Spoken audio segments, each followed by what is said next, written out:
सड़क पर चलते चलते एक आदमी को उसके दोस्त ने आवाज देकर पुकारा। आदमी ने पलटकर देखा, हाथ ऊपर किया, अपने दोस्त से मिलने गया और उसके बाद गायब हो गया।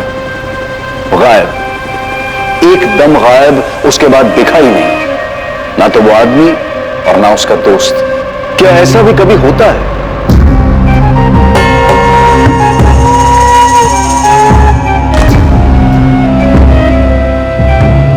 पापा, हाँ मैं निकल रहा हूँ कॉलेज के लिए। अच्छा ठीक है बेटा, चलो बाय।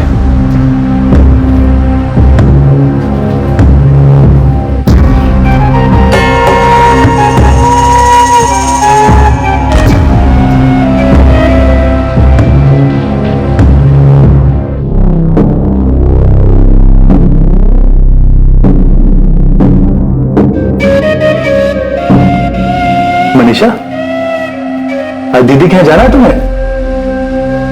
हाँ? देखो, आज तुम पूरा दिन अपनी दीदी के साथ रहो। मैं जब काम से लौटूंगा तो तुम्हें वापस घर ले आऊंगा। ठीक है। देखा मैं कितना ख्याल रखता हूँ तुम्हारा। अरे अब तो मुस्कुरा दो। मैं जल्दी से सब्जी काट देती हूँ, मम्मी जी को सिर्फ सब्जी चढ़ाना रहेगा। हाँ ठीक है। मनीषा बेटा, तू खुश है ना? मैंने हरीश से कहा है इतवार को वो तुझे पिक्चर दिखाने ले जाए। नई नई शादी हुई है, घूमना फिरना तो चाहिए ना।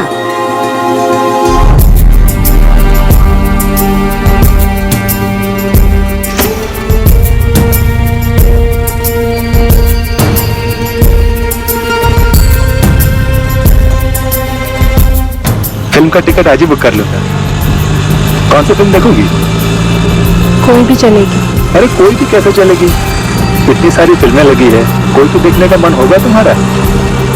कोई भी देख लूंगी। बस बस बस, चलो आओ।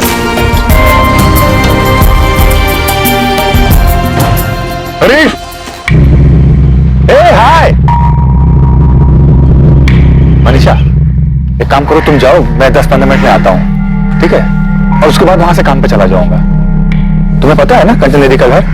आगे से राइट लोगी, उसके बाद लेफ्ट लेना। लेफ्ट लेते ही पहला मकान। ठीक है। पहुंच जाओगे ना?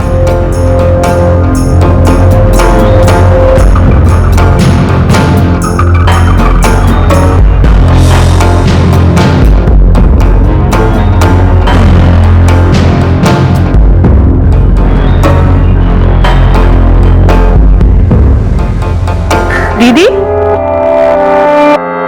मनीषा, मैं बहुत अच्छी हूँ। तू कैसी? अच्छी हो। चल अंदर चल।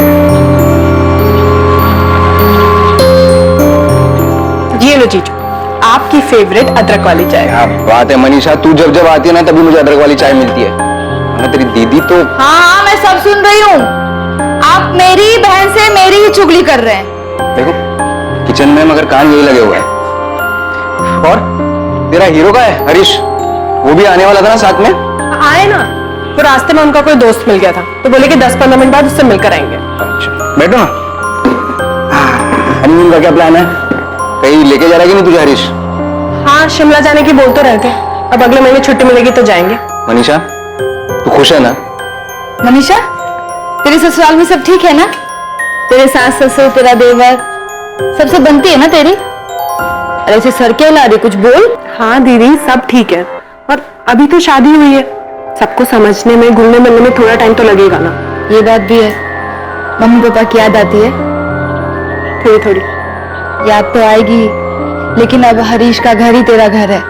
अपने घर को अच्छे से संभाल, सबका ख्याल रख। और पता है, बहुत नसीब वाली है तू। हरीश इतना अच्छा लड़का मिला है तुझे। फिर सारी ला रही है, कुछ बोल। हाँ दीदी, मुझे पता है मेरा ही घर है, मुझे ही संभालना है, तो इसका मतलब ये तो नहीं ना कि सब मुझसे यही बात करेंगे। अभी जब घर गई थी, 24 घंटा मम्मी पापा मुझे यही समझाते थे कि तेरा घर है, तुझे ही संभालना है। The number you are trying to call is currently switched off. Please try again later. Manisha, Harish का फोन तो अभी भी बंद आ रहा है। क्या कहा था उसने? कितने बजे आएगा तुम्हें लेने? बोले थे शाम में काम से वापस जाते वक्त ले लेंगे, पर 7 बजे तक तो आ जाना चाहिए था। लेकिन अभी तो 7:30 बज गए हैं, अभी तक उसका कुछ पता ही नहीं है।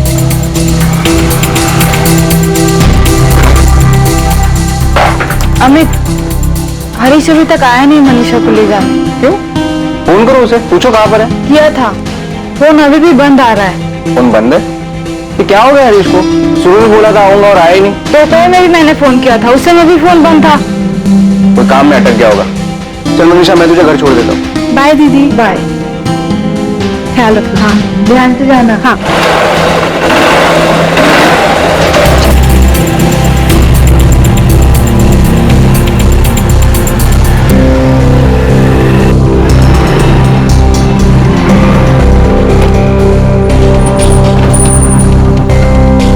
थैंक यू जीजू। Bye bye.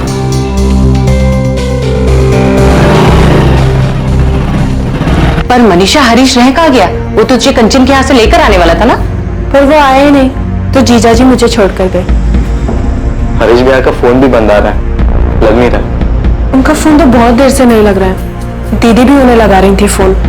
सुबह कहकर गए थे कि 10-15 मिनट में दीदी के घर आ जाएंगे, फिर वहीं से काम पर जाएंगे, पर आए ही नहीं।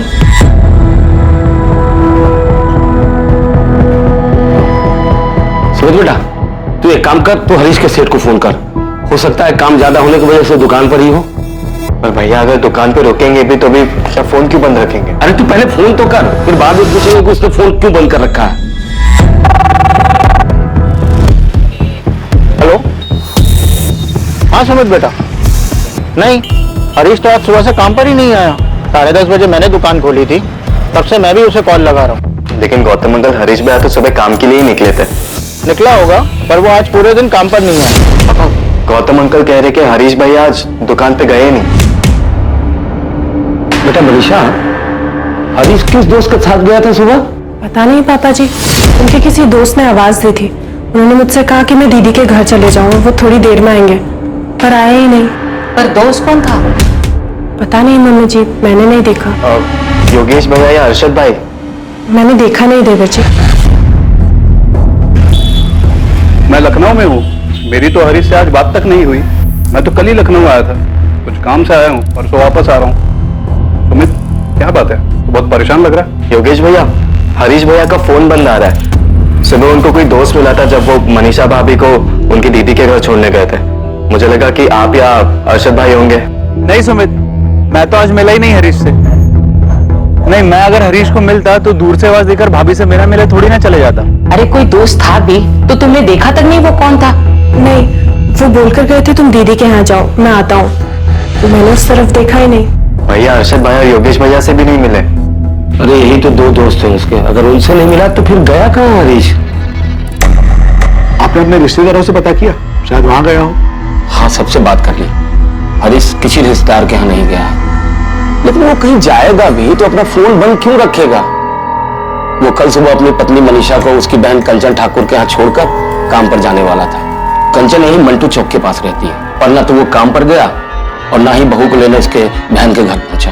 आप हरीश का फोटोग्राफ और फोन नंबर और बाकी डिटेल्स दे दीजिए, हम पता करते हैं। और आप भी पता कीजिए कि कहीं गया हो और उसके फोन की बैटरी खत्म हो गई हो। साहब, वो कल सुबह से गायब है, फोन कहीं भी चार्ज कर सकता था। जी सर। और भैया ऐसे इंसान भी नहीं कि उन्हें कोई दोस्त मिल जाए तो वो अपना काम छोड़ के उनके साथ चले जाए।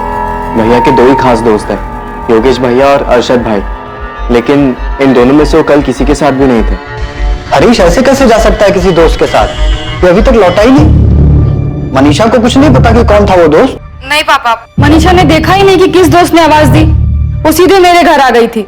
उसके बाद पूरे दिन पापा मैंने अपने फोन से हरीश को फोन किया, उसका फोन बंद आ रहा था। ऐसा कैसे हो सकता है? कुछ गड़बड़ तो नहीं है ना कंचन? पता नहीं पापा, ऊपर से मनीषा के ससुराल वाले बार बार उसी से सवाल पूछ रहे हैं। यहाँ मैं और अमित भी परेशान है। समझ में नहीं आ रहा है कि ऐसे कैसे गायब हो गया, कहाँ चला गया हरीश? मनीषा और हरीश के बीच वहाँ सब ठीक तो था ना? उनके बीच कुछ ऐसा होता तो हरीश कुछ तो बताता ना। ऐसे गायब हो जाएगा क्या? और अभी 6 दिन पहले ही तो मैं मनीषा को भोपाल छोड़ के आया हूँ। उसने तुझे कुछ बताया था क्या? हरीश और उसके बीच कोई अनबन, कोई झगड़ा हुआ? नहीं, ऐसा कुछ नहीं बोला उसने, बल्कि वो तो ये कह रही थी कि अगले महीने वो हनीमून के लिए शिमला जा रहे हैं। सब कुछ ठीक था तो ऐसे अचानक हरीश कहाँ गायब हो गया? 15 अप्रैल 2014 ये वो दिन था जब हरीश को आखिरी बार देखा गया था। हरीश को लापता हुए 2 दिन बीत चुके थे, लेकिन हरीश की अब तक कोई खबर नहीं मिली थी। क्या यह घटना अचानक घटी थी या फिर इसकी साजिश पहले से रची जा चुकी थी? क्या हरीश का अपनी नई ब्याहता पत्नी मनीषा को उसकी बहन के घर भेजना उसी प्लानिंग का हिस्सा था? हम उस दिन सुबह दीदी के घर जाने के लिए निकले। उन्होंने रिक्शा पकड़ा और हम दोनों रिक्शा में बैठ गए। फिर उन्होंने दीदी के घर के पास रिक्शा रुकवाया। मनीषा, तुम्हें उस रिक्शा का नंबर याद है? नहीं।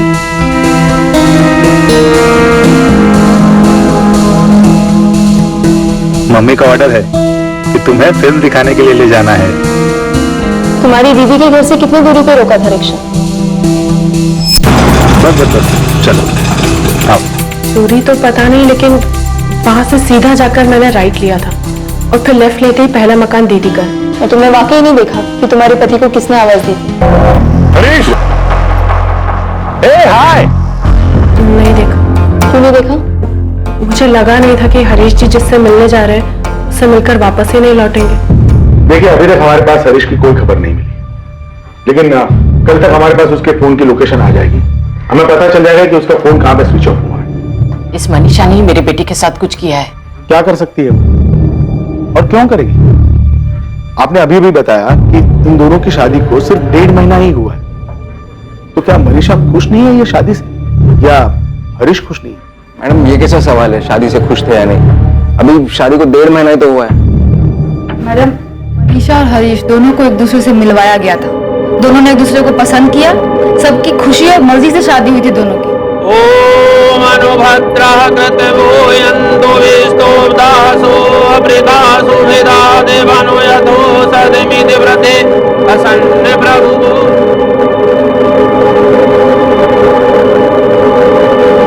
मैडम, मैं हरीश को पहले से ही जानता हूँ, दोस्त है वो मेरा।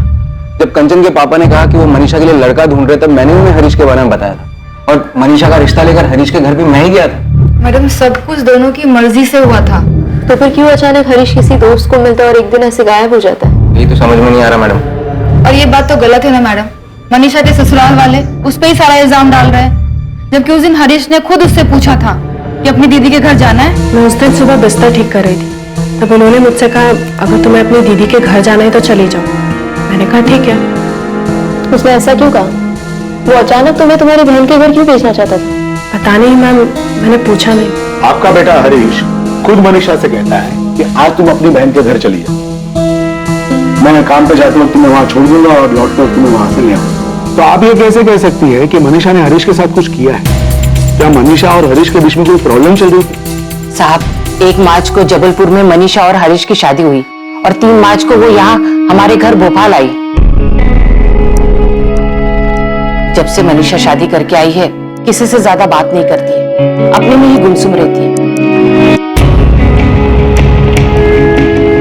घर का सब काम करती है, खूब हाथ बटाती है वो, और उसे देखकर ऐसा लगता है जैसे उसने मन में कुछ दबा के रखा है, बिना किसी भाव के बस निभाई जा रही है। यहाँ तक कि घर के हर एक सदस्य ने उसे अलग अलग पूछा कि वो ये शादी से खुश है या नहीं। मनीषा बेटा, तू इस शादी से खुश है ना? बहू, तुम खुश तो हो ना? हमें लगा बस 23 साल की है अभी, मैके की याद आ रही होगी, इसलिए खुद हमने सामने से हरीश से कहा कि कुछ दिनों के लिए उसे अपने माँ बाबूजी के यहाँ छोड़ आए। 25 मार्च को हरीश उसे जबलपुर छोड़ने गया और उसके बाद 6 अप्रैल को उसका भाई विनोद यहाँ उसे भोपाल छोड़ने आया। अरे बेटा, नमस्ते। आवा। नमस्ते अंकल। नमस्ते बेटा। खुश रहो। खुश रहो, खुश रहो। अच्छा ठीक है, अब मैं निकलता हूँ। नमस्ते आंटी। अरे तुम लोग बेटा ऐसे कैसे बिना खाना खाए चले जाओगे? नहीं अंकल, वो मैं घर जा। नहीं नहीं, कुछ नहीं, चलो बैठो। बिना खाए तुम कहीं नहीं जाओगे। चलो हाथ मुंह धो लो और थोड़ा आराम करो, तब तक खाना तैयार हो जाए। तो इन सब चीजों की वजह से आपको लगता है कि मनीषा खुश नहीं थी? अब कैसे बताया आपको, जब भी देखो गुमसुम रहती है, अपने से कभी कुछ नहीं बोलती। सर, मम्मी बताने में हिचकिचा रही है। मैं आपको बताता हूँ इन्हें मनीषा भाभी पर शक क्यों है। हाँ बोलो सुमित। सर, 15 तारीख की रात को भैया जब घर नहीं लौटे तभी हम सब बहुत परेशान थे, लेकिन भाभी को कुछ असर ही नहीं था, एकदम आराम से थी वो।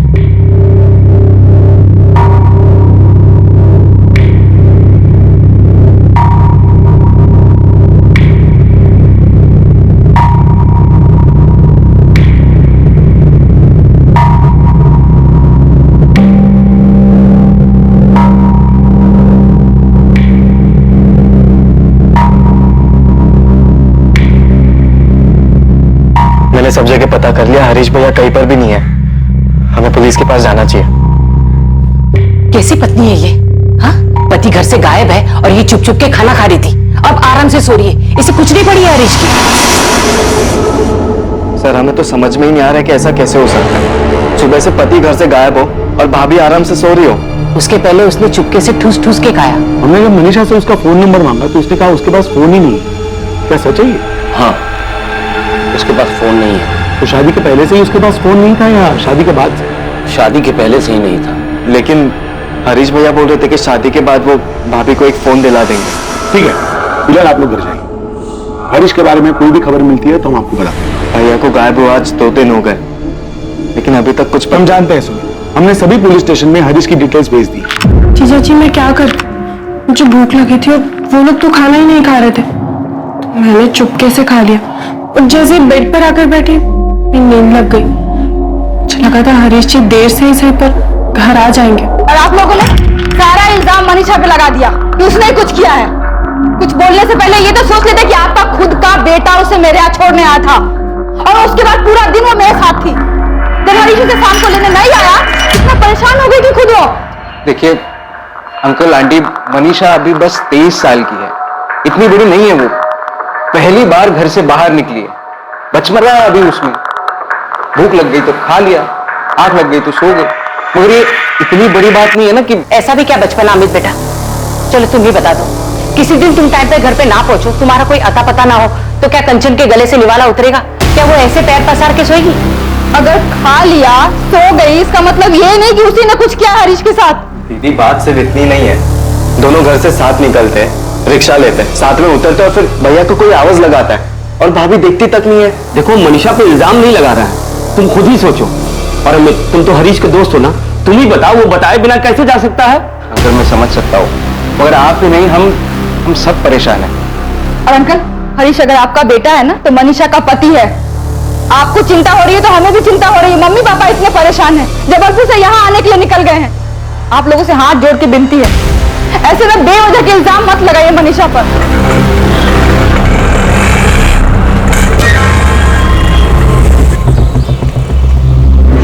बिरजू। हाँ उस्मान भाई। अरे उस्मान भाई, दिन भर में 10-10 सवारी आती है यहाँ, अब सबकी शक्ल कैसे याद रहेगी? हाँ पता है बिरजू, शायद किसी को तो याद होगा। हाँ ये फोटो रख और मैं इन लोग को फोटो भेज दूंगा। पता करने की कोशिश कर कि ऑटो रिक्शा कहाँ का है। 15 अप्रैल सुबह 8 बजे की बात है। सुहान नगर से मंटो चौक की सवारी थी। ये हरीश राठौर है और इसकी बीवी मनीषा। हरीश राठौर ऑटो से उतरा, उसके बाद गायब हो गया। ये सब ऑटो वाले और यूनियन वाले से पता करके बताओ कि किसी ने उसे देखा है या किसी को याद है तो मुझे बताओ।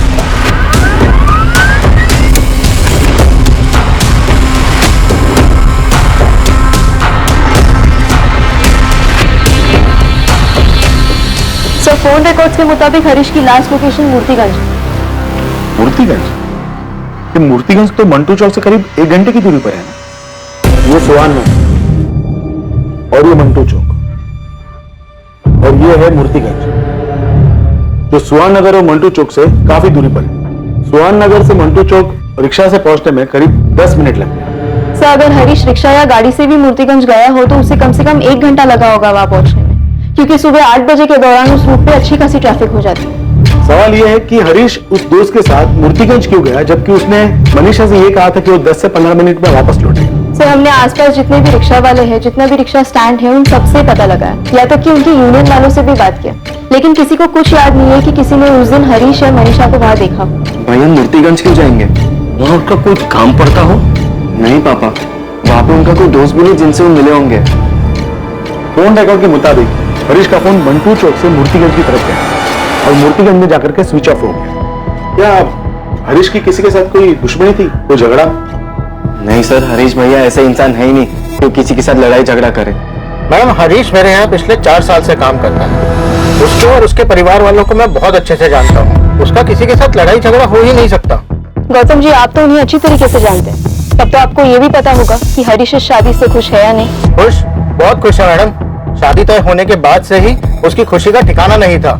1 महीने बाद हनीमून के लिए शिमला जाने वाला है। रोज मुझे अपनी छुट्टी याद दिलाता है। निशा को अपने साथ जबलपुर ले जा रहे हैं हम लोग। सही नहीं किया आपने हमारी बेटी के साथ। वीना जी, हमारी हालत तो समझिए, 4 दिन से हमारा बेटा घर नहीं लौटा है। वो नहीं लौटा है तो इसका मतलब ये नहीं है कि आप हमारी बेटी को दोषी ठहराएंगे। कैसे कैसे सवाल पूछ रही है पुलिस कि जबलपुर में उसका कोई चक्कर है क्या? और उसी से नहीं, जबलपुर के पुलिस के खबरी हमारे पास पड़ोसी रिश्तेदार नातेदार सबसे उलूल जुलूल सवाल कर रहे हैं। देखिए ओम जी, फिलहाल तो हमें अपने बेटे की चिंता है। वो कभी ऐसे बताए बिना गए। राम जी, हरीश हमारा भी दामाद है, हमें भी उसकी चिंता है। इसका मतलब ये नहीं है कि हम आप पे इल्जाम लगाने लगे कि हरीश मनीषा के साथ खुश नहीं था और वो भागने का नाटक रच रहा है और आप लोग उसका साथ दे रहे हैं। पुलिस कंचन से पूछ रही, हमसे सवाल कर रही है कि मनीषा को फोन क्यों नहीं दिया, उसका किसी के साथ चक्कर है क्या, उसकी वजह से उसका फोन छीना क्या? क्या मतलब है इन सवालों का? आप ही बोलिए। मनीषा इस शादी से दुखी लग रही थी क्या? मनीषा शादी के लिए राजी नहीं होती तो क्या मैं ये शादी करवाता? बलराम जी, मालती जी, मनीषा बच्ची है। ऐसी बातें पुलिस से कहने से पहले जरा सा सोच तो लेते।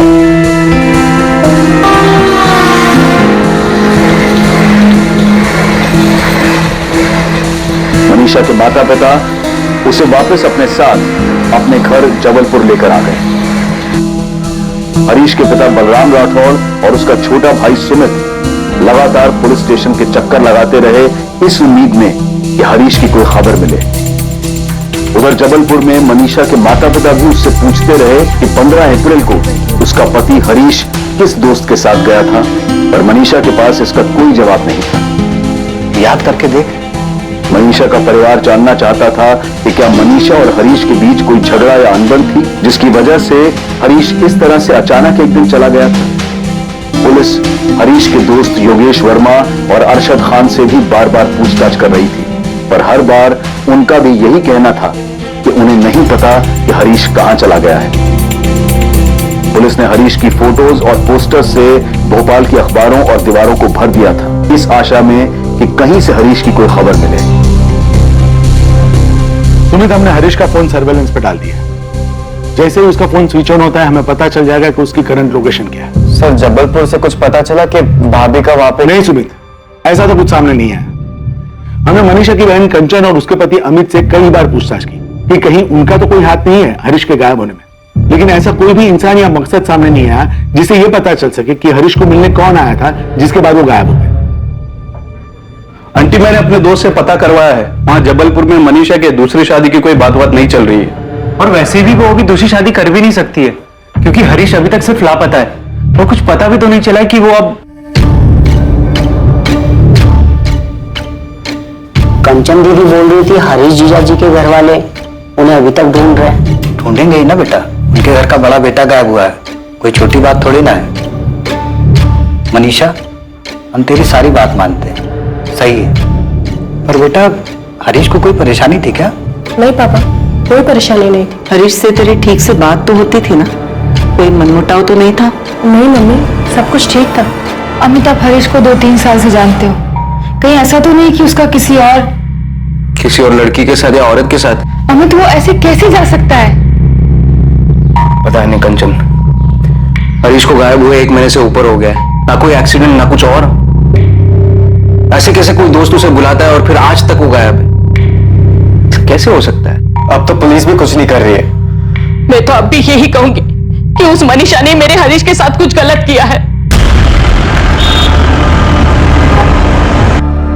बलराम जी, मैंने आपके कहने पर सुहान नगर पुलिस थाने से केस फाइल मंगवाकर अच्छी तरह पढ़ी। लोकल पुलिस ने कहीं कोई कुताही नहीं बरती, जो कर सकते थे सब किया है। हरीश का फोन अभी भी सर्विलेंस में। टीसीपी साहब, आप ही बताएं, ऐसा कैसे कोई 20 सड़क पर किसी दोस्त के बुलाने पे जाता है और गायब हो जाता है?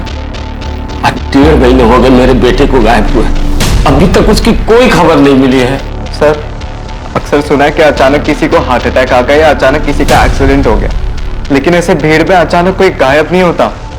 मेरे भाई इंसान है, कोई पानी नहीं जो भाप बन के उड़ गया और किसी का ध्यान तक नहीं गया हो। मैं हाथ जोड़ के विनती करता हूँ, मेरे बेटे को ढूंढ दीजिए, बहुत ही शरीफ बच्चा है मेरा। मैं अपनी खास टीम लगाता हूँ हरीश मिसिंग केस में।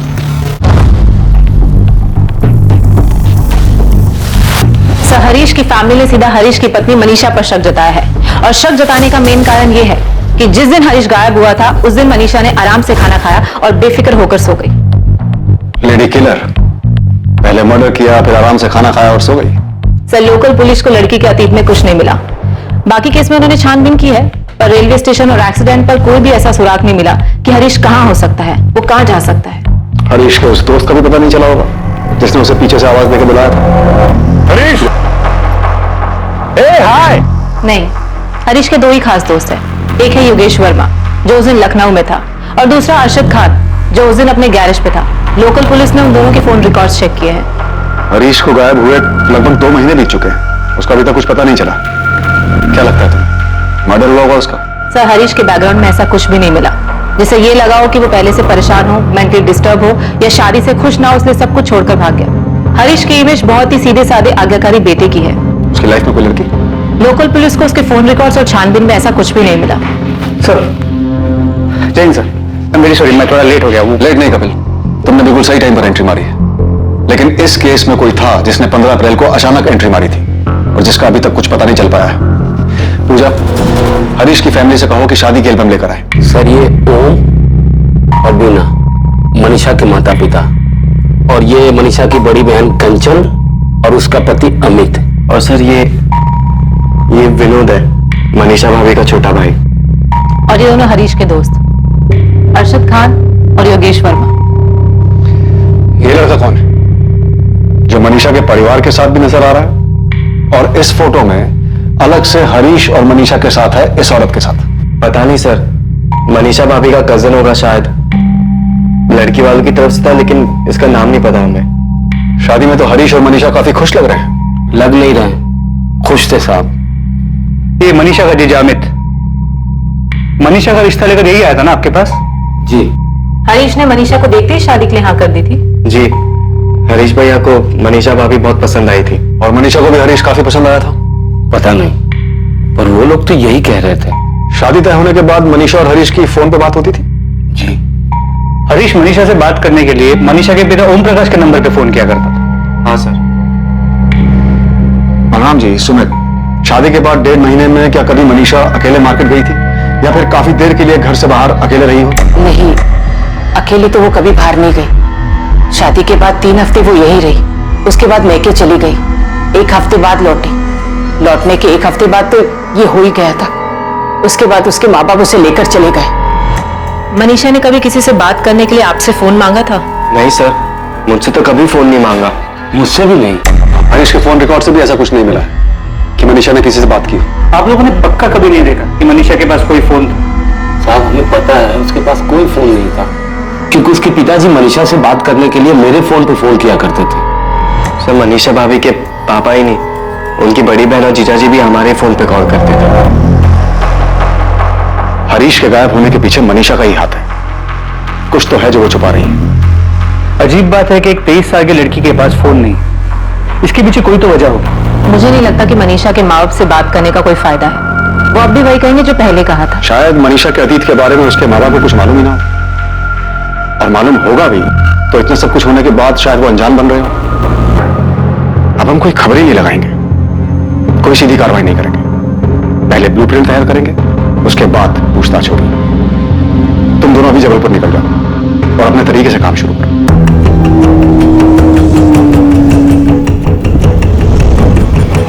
क्राइम ब्रांच की टीम ने हरीश मिसिंग केस को हल करने के लिए एक अलग तरीका अपनाया। क्राइम ब्रांच की टीम जबलपुर पहुंची, पर उन्होंने किसी से कोई सवाल जवाब नहीं किया। क्राइम ब्रांच की टीम ने मनीषा के पिता के घर के आसपास ही एक घर किराए पर लिया।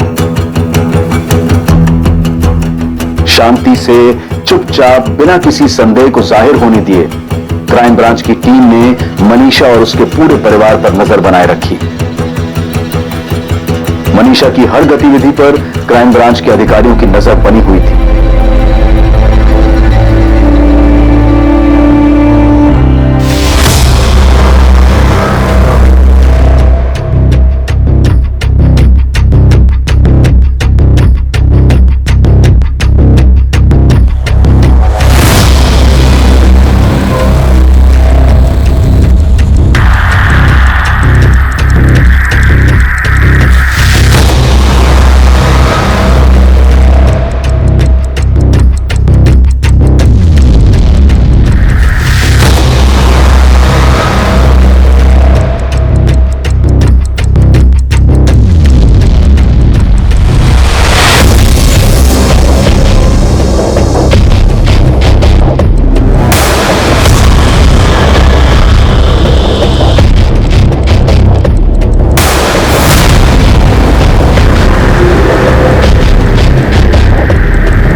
448765 ये नंबर रुपेश तिवारी का है।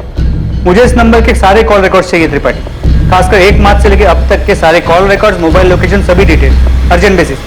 रुपेश तिवारी? यस सर, ये वही है जो शादी की फोटो में मनीषा की फैमिली और हरीश और मनीषा की फोटो में एक औरत के साथ दिख रहा है, जिसके बारे में आपने बलराम जी से पूछा था कि ये कौन है? हाँ, ये हरीश, मनीषा और रुपेश के अलावा एक औरत भी है, 50-55 साल की।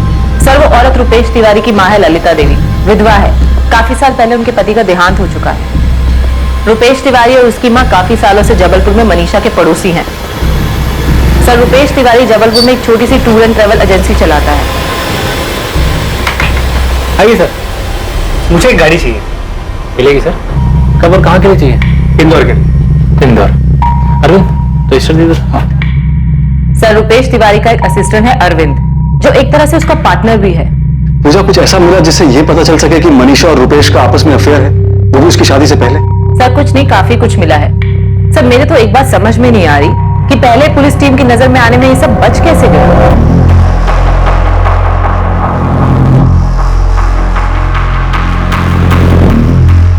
मुझे इतनी साफ दिखने वाली बात नजरअंदाज कैसे हो सकती है?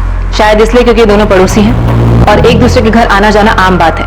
मनीषा बड़े आराम से कभी भी रुपेश के यहाँ जाती है, कभी प्रसाद लेकर तो कभी खाना लेकर, और ये हर दूसरे दिन की बात है। सर, रुपेश मनीषा के भाई विनोद का भी बहुत अच्छा दोस्त है, शायद इस वजह से भी किसी को उन पर शक नहीं हो। एक दूसरे के घर आना जाना मिलना आम बात है, सिवाय इसके कि ये दोनों सुबह पार्क में लवर्स की तरह भी मिलते हैं। सर, इन दोनों के हाव भाव को देखकर साफ पता चलता है। हम मनीषा के अतीत में कुछ ढूंढ रहे हैं, इसलिए कहीं हम जबरदस्ती तो उनका अफेयर नहीं बना रहे। हो सकता है कि ये सचमुच में सिर्फ पड़ोसी हो। नहीं सर, मैं शर्त लगा सकती हूँ कि इन दोनों का अफेयर चल रहा है और इन दोनों के अफेयर के पीछे ही हरीश के गायब होने का राज छुपा है। इतना ही नहीं, मैं दावे के साथ कह सकती हूँ कि हरीश का मर्डर हो चुका है। सर, हमने बिल्कुल सही जगह पे निशाना लगाया, ये पक्का पहले टीम से छूट गया था। रुपेश तिवारी के फोन रिकॉर्ड्स में कुछ मिला है क्या? नहीं, कुछ नहीं है, फिर भी सब कुछ इसी में है। क्या मतलब? सर, ये तो सच है कि मनीषा के पास कोई फोन नहीं है, पर 15 तारीख को रुपेश के मोबाइल की लोकेशन भोपाल की नहीं बल्कि जबलपुर की। सब कुछ उनके फेवर में है, तो मिला क्या? यही के 14 से 16 अप्रैल के बीच रुपेश का फोन जबलपुर में ही था, और इन 2 दिनों में ना ही उसके फोन से कोई कॉल किया गया तो ना ही कोई कॉल उठाया गया। इसका मतलब पक्का रुपेश का फोन जबलपुर में था उस टाइम, लेकिन वो खुद भोपाल में था। क्या हमने Harish Rathore missing case crack कर लिया? हरीश के लापता होने के लगभग 2 महीने बाद हरीश मिसिंग केस में क्राइम ब्रांच द्वारा नियुक्त की गई नई टीम को हरीश के अचानक गायब होने के मकसद के बारे में कुछ समझ आने लगा था। पर क्या सिर्फ मकसद की धुंधली समझ से ये केस हल होने वाला था? अभी इस केस में कई दिल दहला देने वाले सच सामने आने बाकी थे। इतने दिनों से पड़ोसी होने का नाटक करके हमारे परिवार की जासूसी कर रहे थे। हरीश के घर वालों ने आपको पैसे खिलाए ना, जो हमारी बेटी पर ऐसा गंदा इल्जाम लगा रहे हो? अभी तो सिर्फ पूछताछ कर रहे हैं। एक बार ये साबित हो गया है कि मनीषा और रुपेश ने मिलकर ही हरीश के साथ कुछ किया है, उसके बाद इल्जाम भी लगाएंगे तो सजा भी देंगे। अभी आप लोग भी चलिए, आपसे भी पूछताछ करनी है। आप समझते क्यों नहीं है? रुपेश, कंचन, मनीषा, विनोद सब एक साथ पले बड़े हैं, परिवार की तरह हैं। सर, रुपेश हमारे लिए बड़े भैया जैसे है, और अगर ऐसा कुछ होता मनीषा और रुपेश के बीच में तो मेरी बहन उस हरीश जीजू से शादी क्यों करती? मनीषा ने आपको बताया कि ये सब उसने रुपेश के साथ मिलकर किया है? सर, शादी में रुपेश हर काम बढ़ चढ़ कर रहा था, तो हमें लगा दुल्हन का भाई होगा, तो तब से उनके बीच में सब चल रहा था। अभी कुछ कंफर्म नहीं, लेकिन हमें भी ऐसा लग रहा है कि इनके बीच में कुछ चल रहा है। सर, मैं एक बात बता रहा हूँ, ये मनीषा ही नहीं, इसके परिवार ने मिलकर ये किया है। शुरू से सब जानते थे, धोखा दिया है हमें, खासकर उसके भाई विनोद ने। क्या कहा पापा ने? वो भोपाल आ रहे, क्राइम ब्रांच की कोई टीम उन्हें मनीषा और रुपेश को यहाँ पर लेकर आ रही है। उनके हिसाब से रुपेश और मनीषा के बीच कुछ। रुपेश और मनीषा? अरे, क्राइम ब्रांच वालों का दिमाग तो नहीं खराब हो गया है ना? कहीं ऐसा तो नहीं है कि हरीश के घर वालों ने कुछ कर दिया हो और खुद को बचाने के लिए सारा इल्जाम मनीषा पे डाल रहा है? मनीषा, इतने महीनों बाद भी तुम्हें अपने पति की कोई खास फिक्र नहीं हुई कि वो अभी तक क्यों नहीं मिला? अगर चेहरा देखकर ही सब पता चल जाता तो मैं भी उस दिन समझ जाती कि मेरे पति अब वापस नहीं आने वाले। मैं उन्हें जाने ही नहीं देती। आपको नहीं पता मेरे अंदर क्या चल रहा है, क्योंकि आप लोग हरीश जी को ढूंढ नहीं पा रहे, तो आप लोग जबरदस्ती मेरा और रुपेश का रिश्ता साबित करने पर तुले। मैडम, एक मिनट सुनिए। आप क्यों पलट कर देख रही हैं? मैं आपको नहीं, मैडम को आवाज लगा रहा था। तुम अब भी यही कहोगी कि उस दिन तुम्हारे पति को किसी ने आवाज लगाई और तुमने पलट कर नहीं देखा कि वो कौन था? मनीषा, हम जानते हैं कि हरीश को गायब करने में तुम्हारा ही हाथ है। मैं हरीश को क्यों गायब करवाऊंगी? कैसी बातें कर रहे हैं आप? सर इसमें क्या बड़ी बात है कि 14 अप्रैल से 16 अप्रैल तक मैंने अपने मोबाइल फोन से किसी को फोन ना किया हो या किसी का फोन नहीं उठाया हो। मोबाइल फोन से नहीं तो लैंडलाइन से बात की होगी। सर ऐसा पहली बार नहीं है कि पूरा दिन मैंने अपना मोबाइल फोन यूज नहीं किया या किसी से बात नहीं की। मुझे तुम्हारी ये फालतू कहानी नहीं सुनी। हरीश के साथ क्या किया तुम लोग? मेरा मनीषा के साथ कोई चक्कर नहीं। तो जो पार्क की फोटो आप दिखा रहे हैं इसमें भी कुछ नया नहीं। मनीषा की शादी से पहले भी मैं पार्क में जाता था, वो भी सैर करने के लिए पार्क में आती थी। हाँ जाते थे, लेकिन घर से एक साथ नहीं निकलते थे। मनीषा, हमने पूरे एक हफ्ते तक तुम पर नजर रखी है, तुम दोनों घर से अलग अलग निकलते थे, लेकिन पार्क में जरूर मिलते थे। तो इससे आपने ये अंदाजा लगा लिया कि हम दोनों के बीच कुछ चल रहा है? जी नहीं, ऐसा कुछ भी नहीं है। तो अगर ऐसा होता भी तो मैं झूठ क्यों बोलूंगी? रुपेश के बारे में अपने घर वालों को क्यों नहीं बताती? हरीश जी से शादी करने के लिए क्यों तैयार हो जाती? सर मनीषा की शादी में मैंने एक अच्छे पड़ोसी का फर्ज निभाया था, बढ़ चढ़कर काम किया था। आप खुद ही बताएं, जिससे आप प्यार करते हो उसकी शादी में खुशी खुशी इतना काम करेंगे, जबकि आपके सामने वो किसी और से शादी कर रही है। रुपेश को मैंने बचपन से देखा है, सालों से हमारा पड़ोसी है, उसके पिताजी हमारे दोस्त थे। और अगर मनीषा रुपेश के बीच में कुछ चल रहा होता ना तो आपसे पहले हमें पता चलता। अगर आपको उनके बारे में पता चलता तो शायद आप उनकी शादी के लिए तैयार ही नहीं होते। तैयार होने की बात तब आती ना जब उनके बीच कुछ होता। आप साबित क्या करना चाहते हैं? रुपेश और मनीषा के बीच कुछ चल रहा है, इसलिए उन दोनों ने मिलकर हरीश को गायब करा दिया। सिर्फ गायब नहीं, शायद मरवा भी दिया। 1.5 महीना भी नहीं हुआ था मेरी बच्ची की शादी को, उसके हाथ की मेहंदी भी नहीं सूखी थी तब तक, और आप बोल रहे उसने अपने पति को गायब करके मरवा दिया?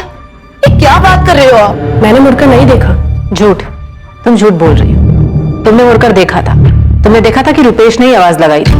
आपको अपनी ही बात माननी है तो मानी, लेकिन मैंने पीछे मुड़कर नहीं देखा। मैं नहीं जानती वो कौन दोस्त था जिसने हरीश को आवाज लगाई। सर आपको जो कहना है जो करना है करिए, ज्यादा से ज्यादा आप क्या करेंगे? मुझे मारेंगे, पीटेंगे? फिर भी मैं आपसे यही कहूंगा कि मेरे और मनीषा के बीच में कुछ भी नहीं। तो मनीषा और मैंने एक दूसरे का हाथ क्या पकड़ लिया? आपने तो पूरी फिल्म बना दी। जिस दिन हरीश गायब हुआ उस दिन मैं भोपाल में था ही नहीं, मैं जबलपुर में था। सर दुनिया की कोई भी ताकत मुझे किसी गलत काम के लिए हामी नहीं भरवा सकती, ना ही कोई गलत काम करवा सकती।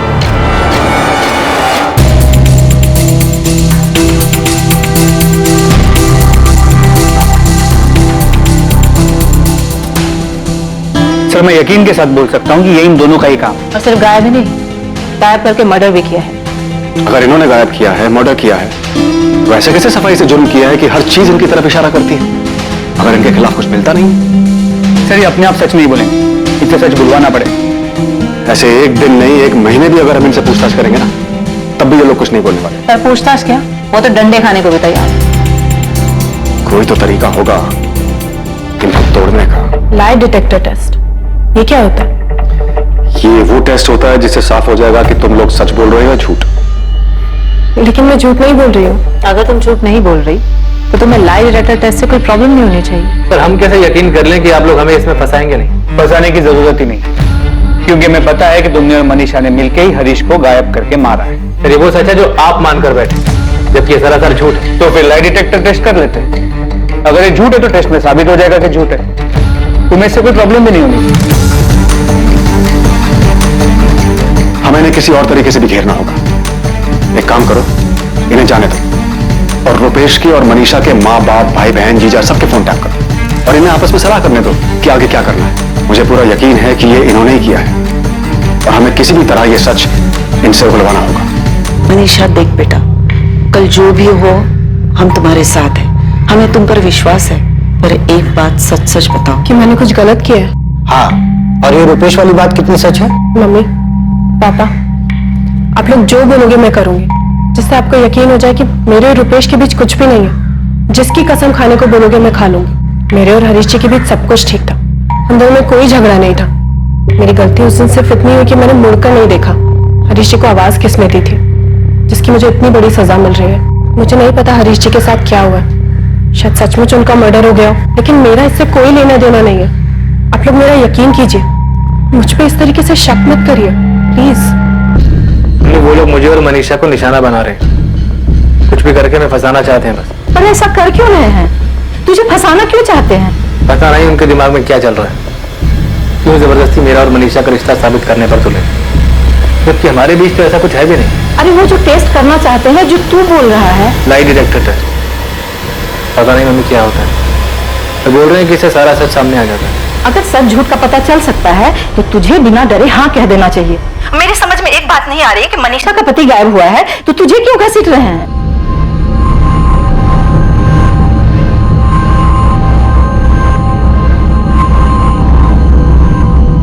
मनीषा और रुपेश ने लाई डिटेक्टर टेस्ट के लिए अपनी मंजूरी दे दी है।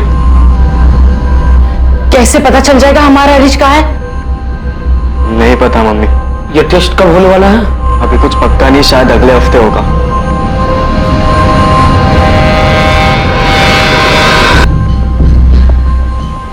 पापा, मम्मी के सामने बोलने की हिम्मत नहीं हो रही थी पर उन्होंने और भी कुछ कहा।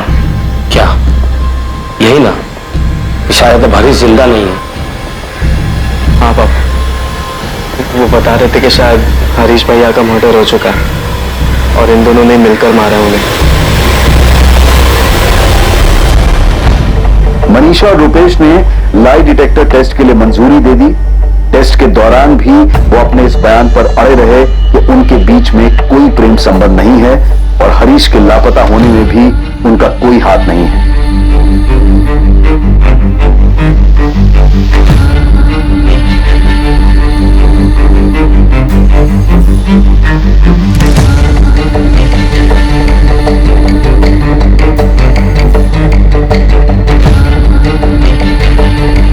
रुपेश, तुम्हारा और मनीषा का अफेयर कब से चल रहा है? हमारा कोई अफेयर नहीं। हरीश के साथ तुम्हारे संबंध कैसे? दोस्त हो तुम्हारा?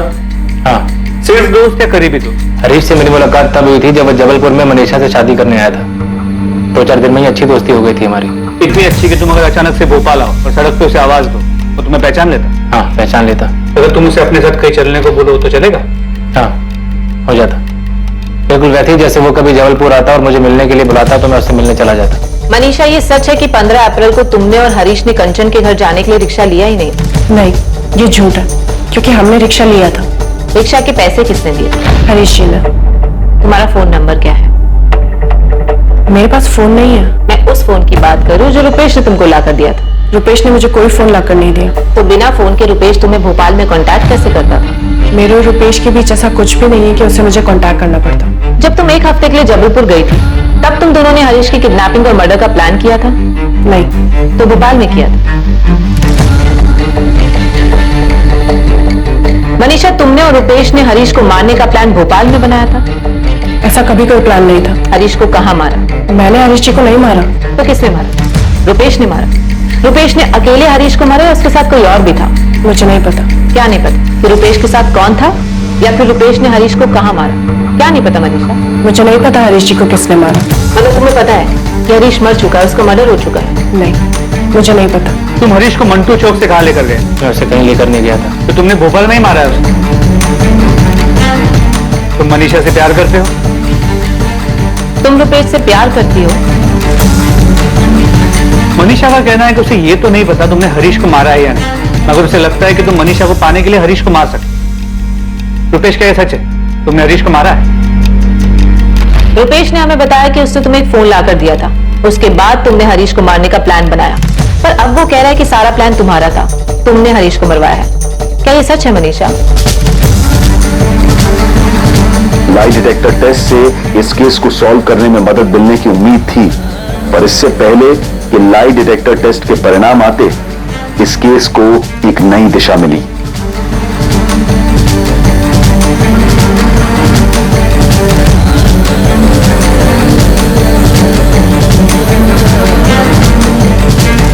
साइबर सेल टीम जो हरीश राठौर के फोन को सर्विलेंस कर रही थी, उन्होंने ये फोन नंबर भेजा है। यह नंबर हरीश के फोन में एक्टिव हुआ है। सेम IMI नंबर है।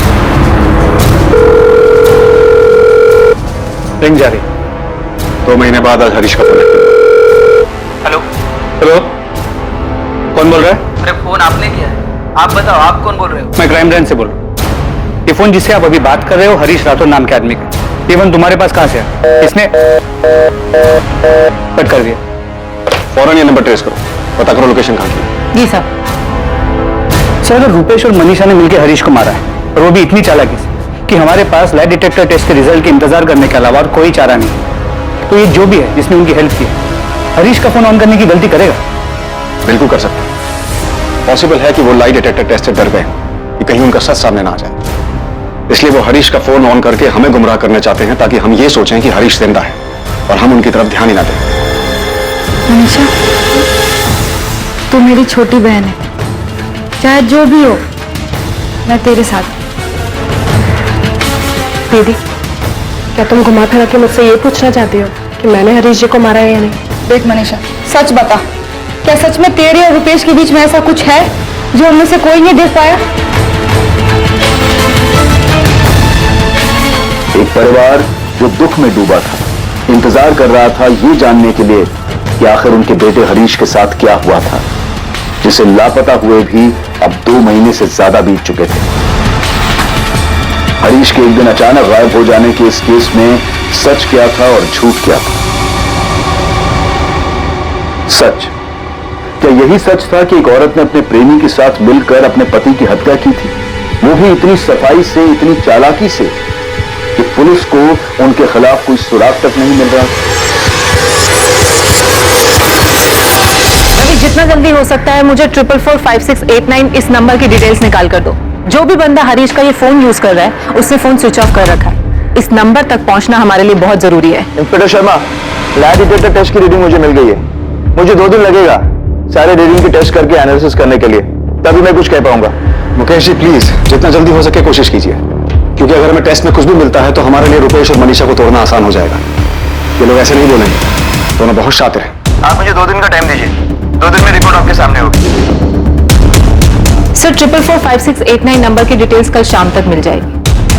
पूजा, ये 444689 ये नंबर हरीश और रुपेश के कॉल रिकॉर्ड्स में कहीं नजर नहीं आ रहा। सर मुझे एक बात काफी अजीब लग रही है, जिसके पास भी हरीश का ये फोन था उसने इतने दिनों तक फोन संभाल के रखा, अब जाके इसमें सिम डाला है, क्यों?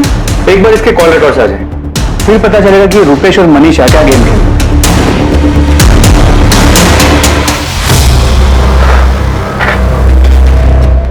क्या हो रुपेश, लाई डिटेक्टर टेस्ट में पुलिस ने क्या पूछा? वही जो कस्टडी में पूछ रहे थे। इस बार नया ये था कि कुछ तार वार लगाए थे हम लोगों ने। तो सच पता चल जाता है क्या?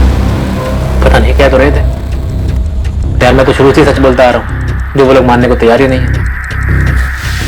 रीना, मनीषा कैसी है? कुछ टेंशन में, कुछ सोच में, ऐसा कुछ दिखा क्या? नहीं, शक्ल से तो ऐसा कुछ नहीं दिख रहा है।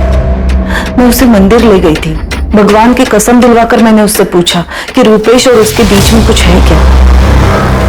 तब भी उसने यही कहा कि ऐसा कुछ नहीं है।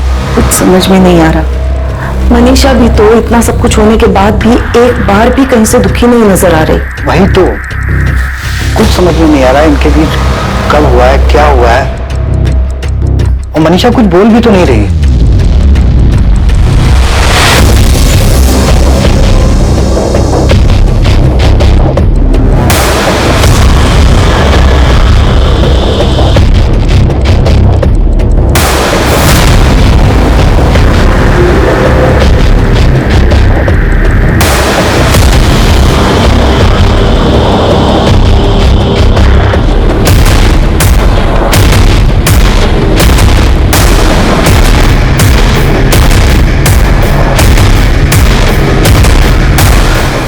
इंस्पेक्टर ने बताया कि इन दोनों से बहुत अलग अलग तरीकों से पूछताछ की है, लेकिन ये दोनों मानने को तैयार ही नहीं है कि इनका कोई अफेयर है या इन्होंने हरीश भैया के साथ कुछ किया है। सुमित, तुझे पता है पुलिस की खबरें इस बारे में भी पता करने की कोशिश में है कि तेरा और हरीश का कोई झगड़ा था क्या, प्रॉपर्टी या किसी बात को लेकर।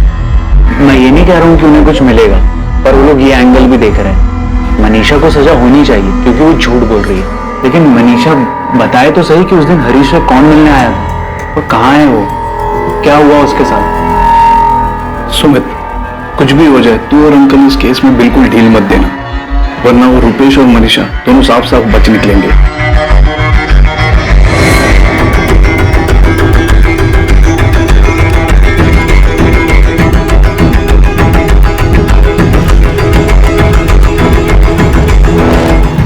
जब तक मैं अपने बेटे के बारे में पता न लगा लूं तब तक चैन से नहीं बैठूंगा। अमित, मनीषा तो कसूरवार है ही, पर तुम भी कम कसूरवार नहीं हो। अंकल, मनीषा कितनी बार कह चुकी है कि उसने कुछ नहीं किया है, वो सच बोल रही है। तभी तो वो पुलिस वाला टेस्ट करवाने के लिए उसने खुद ही हाँ कहा था। मुझे कुछ नहीं पता, मुझे बस मेरा बेटा वापस चाहिए। मनीषा का उस रुपेश के साथ या किसी और के साथ क्या चल रहा था तुम लोगों को बताना चाहिए था। अंकल, मनीषा और रुपेश के बीच कुछ नहीं चल रहा है, ये पुलिस की बनाई हुई बात है। वो हरीश को ढूंढ नहीं पा रही है और आप बार बार मनीषा पर उंगली उठा रहे हो, इसीलिए वो उसका फायदा उठा रही है। अंकल आप ही सोचिए ना, वो ऐसा क्यों करेगी? बस 23 साल की है और इतनी शातिर है कि उसने हरीश को गायब कर दिया और आज तक किसी को पता भी नहीं लगने दिया कि हरीश कहां पर है। अंकल देखिए, आप भी एक बार सोचिए, क्या हरीश के पास ऐसी कोई वजह थी ऐसे चले जाने की? आपने ऐसे ही मनीषा पे इल्जाम लगा दिया। हरीश के वो जो दोनों दोस्त हैं, योगेश और वो अरशद, आपने उन लोगों के बारे में पुलिस को बताया कि जाके वहां भी सच ढूंढे? देखिए अंकल, आपकी तरह हम भी सच जानना चाहते हैं। हम भी जानना चाहते हैं कि हरीश के साथ ऐसा क्या हुआ, कहां गया वो?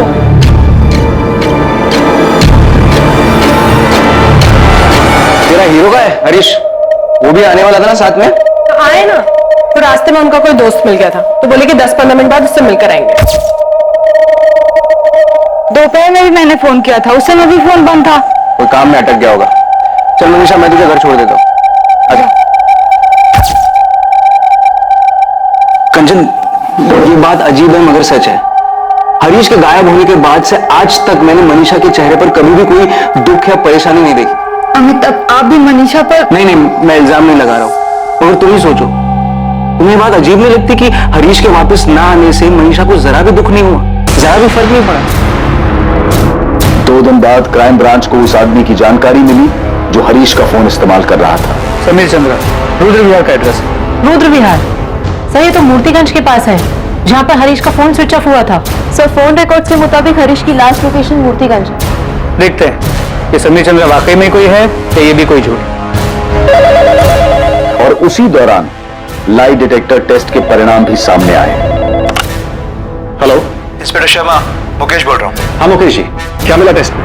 आपने उन दोनों को जो भी सवाल पूछे, उनके जवाब के रिस्पॉन्स ग्राफ बहुत बारीकी से हमने चेक किया है। उन दोनों में से कोई भी झूठ नहीं बोल रहा है। उन्होंने किसी भी सवाल के जवाब में झूठ नहीं बोला? नहीं। ये सवाल हमने उन दोनों से पूछा था कि उनका अफेयर है। तुम मनीषा से प्यार करते हो? तुम रुपेश से प्यार करती हो? इंस्पेक्टर, आप देख सकते हैं दोनों के पैरामीटर में थोड़ा भी डिस्टर्बेंस दिखाई नहीं दे रहा है। उनके पैरामीटर से तो यही पता चल रहा है कि किसी भी सवाल का जवाब देने में उनको कोई हिचकिचाहट नहीं हुई। तब भी नहीं जब आप लोगों ने उन्हें पूछा कि मैंने हरीश को मारा है। रुपेश, क्या ये सच है? तुमने हरीश को मारा है? हरीश को कहाँ मारा? मैंने हरीश जी को नहीं मारा। यहाँ तक कि हरीश को मारने की प्लानिंग भी उन्होंने की थी, लेकिन इस सवाल पर भी उनका रिएक्शन नॉर्मल है। कोई घबराहट, कोई टेंशन नहीं दिखी। तो बेसिकली लाई डिटेक्टर टेस्ट ये कहता है कि उनका आपस में कोई रिश्ता नहीं, कोई अफेयर नहीं। ना ही उन्होंने हरीश को गायब किया है और ना ही उन्होंने उसे मारा है। हाँ।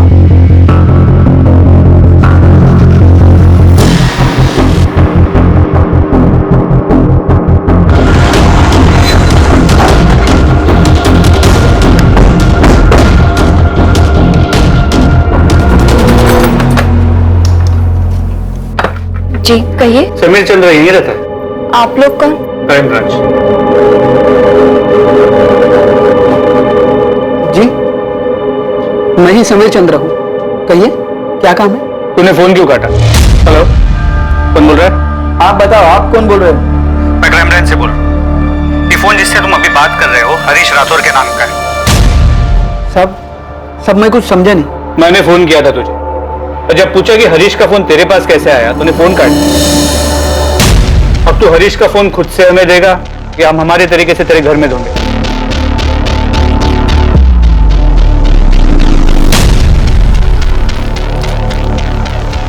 हाँ, ये हरीश भैया का ही फोन है, लेकिन आपके पास कहाँ से आया? ये फोन हमें समीर चंद्र नाम के एक आदमी के पास से मिला है, किसी फैक्ट्री में ड्रिल ऑपरेटर है। मैम, लेकिन उस आदमी के पास हरीश भैया का फोन कहाँ से आया? पूछताछ शुरू की है, जल्दी पता चल जाएगा। बलराम जी, आपने समीर चंद्रा का नाम कभी नहीं सुना? नहीं, पर आप ये कैसे करें कि मनीषा सब सच बोल रही है?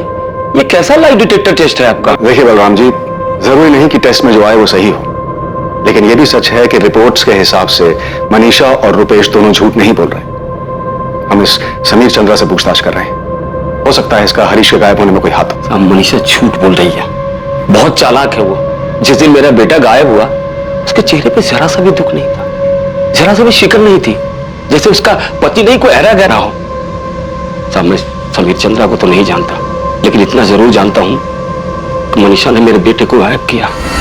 अब मैं डर गया था, क्योंकि जैसे ही इस फोन में मैंने अपना सिम डाला, तुरंत आपका फोन आया कि आप क्राइम ब्रांच से है और ये फोन मुझे कहां से मिला? समीर, मुझे तेरे डर की नहीं, तेरे सच की कहानी बता।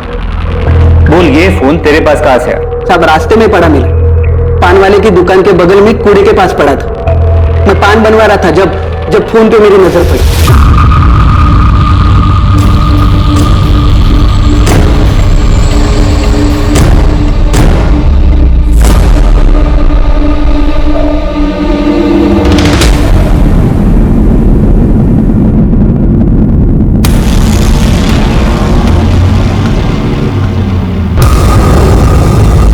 मैंने फोन उठाया और घर चला गया। तो बिना मार खाए नहीं बोलेगा ना? फोन रास्ते पे पड़ा हुआ मिला, तूने उठा लिया, बेवकूफ समझ रखा है? साहब मैं सच बोल रहा हूं, मुझे रास्ते में पड़ा मिला था। सर कब से झूठी कहानी सुना रहे? देख, इससे पहले कि हम तुझसे अपने तरीके से सच बुलवाएं, तो खुद ही बोल दे। तूने ही जबलपुर के रुपेश तिवारी के साथ मिलकर मारा ना हरीश राठौर को? मारा? मैंने किसको मारा साहब? और मैं जानता तक नहीं ये हरीश राठौर कौन है। अगर तू इतना ही मासूम है तो मेरा फोन क्यों कट किया? तो उसके बाद फोन स्विच ऑफ क्यों कर दिया? इतने दिनों बाद मोबाइल में सिम डाला और पहला ही फोन आपका आया तो मैं डर गया था साहब। इस साला ये क्या मामला है, कहीं मैं फंसना चाहता तो चुका है। हरीश को गायब हुए 2.5 महीने बीत चुके हैं। इतने दिनों से तेरे पास फोन था, तूने अब जाके चालू किया? साहब मैं गरीब आदमी, एक फैक्ट्री में ड्रिलिंग का काम करता, मैं क्या किसी को मारूंगा साहब? मैडम मेरे पति किसी को नहीं मार सकते, सच में उन्हें फोन पड़ा हुआ मिला था। अच्छा, रास्ते पे पड़ा मिला था। रास्ते में कोई चीज मिलेगी तो अपना समझ के रख लेगा, जिसका उसे देने की कोशिश नहीं करेगा वो। मैडम गलती हो गई, सीधे साधे लोग हैं हम, उन्होंने ऐसा कुछ नहीं किया। बल्कि आपका फोन आने के बाद वो इतना डर गए थे कि फोन फेंकने वाले थे। मैंने सोचा कभी आप लोग मुझे ढूंढते हुए आए तो मैं आपको सब सच बोल दूंगा, इसलिए फोन नहीं फेंका, अपने ही पास रखा। मैडम अगर उन्होंने मर्डर किया होता या कोई गलत काम किया होता तो हम लोग अब तक यहाँ रुकते, भाग गए होते। कपिल इसे छोड़ना मत, बिठा के रखो, पूरी हिस्ट्री निकालो इसकी, पैदा होने से लेकर अब तक की। 2.5 महीने फोन संभाल के रखा है इसने, पूरी पॉसिबिलिटी के हरीश के गायब होने में और उसके मर्डर में इसी का हाथ हो। हाँ मम्मी, अमित गए थे पुलिस स्टेशन, आकर बताया कि मनीषा और रुपेश सच बोल रहे थे। तो बेटा वो जो टेस्ट बोल रहे थे उसमें उनको ज्यादा कुछ नहीं बताया मम्मी, बस इतना बताया कि उस टेस्ट में मनीषा के खिलाफ कुछ नहीं मिला है। पर अभी भी ये नहीं पता चला है कि हरीश कहाँ गया, क्या हुआ उसके साथ। बस बता रहे थे कि क्राइम ब्रांच वाले ने किसी आदमी को पकड़ा है जिसके पास हरीश का फोन मिला है, उसी से पूछताछ कर रहे हैं सब।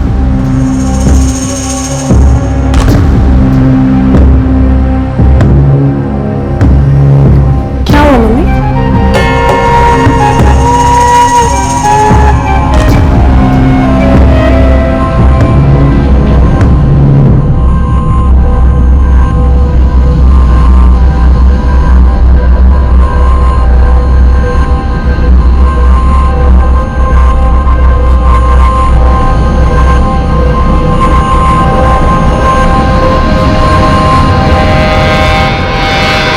नहीं, कभी नहीं मिला इससे और न कभी देखा। हम नहीं जानते सर समीर चंद्रा को, और ना कभी हरीश भैया के मुंह से इसका नाम सुना। अगर इसने हरीश को मारा तो क्यों मारा? क्या दुश्मनी थी मेरे बेटे से? बलराम जी इसने कुछ किया है या नहीं अभी कह नहीं सकते, फिलहाल इसके बारे में पूछताछ जारी है। सर हम हरीश के दोस्त अरशद और योगेश को भी बुलाकर सबीर की पहचान करवा रहे हैं।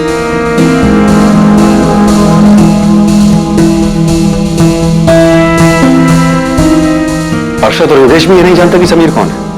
नहीं सर।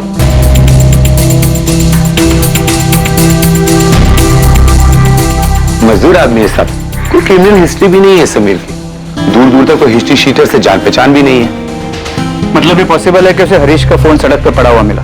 ऐसा ही लग रहा है साहब, गरीब आदमी है, लालच में फोन रख लिया होगा। हमसे इस मामले में कहां चूक हो रही है? सारी मेहनत बेकार जा रही है। पहले ही रुपेश तिवारी वाला एंगल सामने आया, लगा केस क्रैक हो गया है, पर कुछ नहीं मिला। और ये समीर के मामले में भी सब कुछ डेड एंड पे जाके खत्म हो रहा है। मुझे नहीं लगा था कि लाई डिटेक्टर टेस्ट कराने का कोई फायदा नहीं होगा, पर अब भी मुझे यही लगता है कि मनीषा और रुपेश ने हरीश को मारा है। हम गलत नहीं थे सर। हमने उन्हें इतने सारे सवालों में उलझाया था, फिर कैसे? कपिल अब उस पर एनालिसिस करने का कोई फायदा नहीं। हमें यह सोचना होगा कि कौन से तरीके से आगे बढ़ा जाए ताकि उनके खिलाफ हमें कोई सबूत मिल सके, कोई सुराग मिल सके।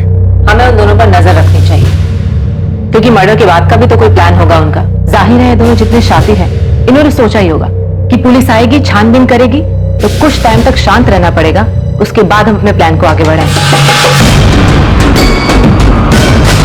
रुपेश तिवारी पर निगरानी अब भी जारी थी, उसकी हर गतिविधि पर क्राइम ब्रांच की नजर थी। रुपेश और मनीषा अब भी पार्क में लगातार मिल रहे थे।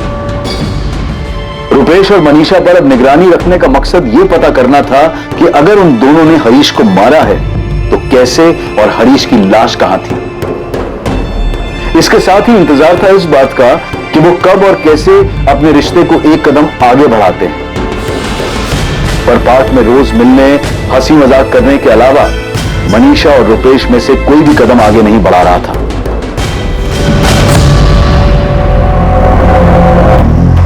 कितनी शांत और खुश लग रही है, जैसे कि कुछ हुआ ही नहीं। यस सर, इसे किसी चीज से कोई फर्क ही नहीं पड़ रहा है।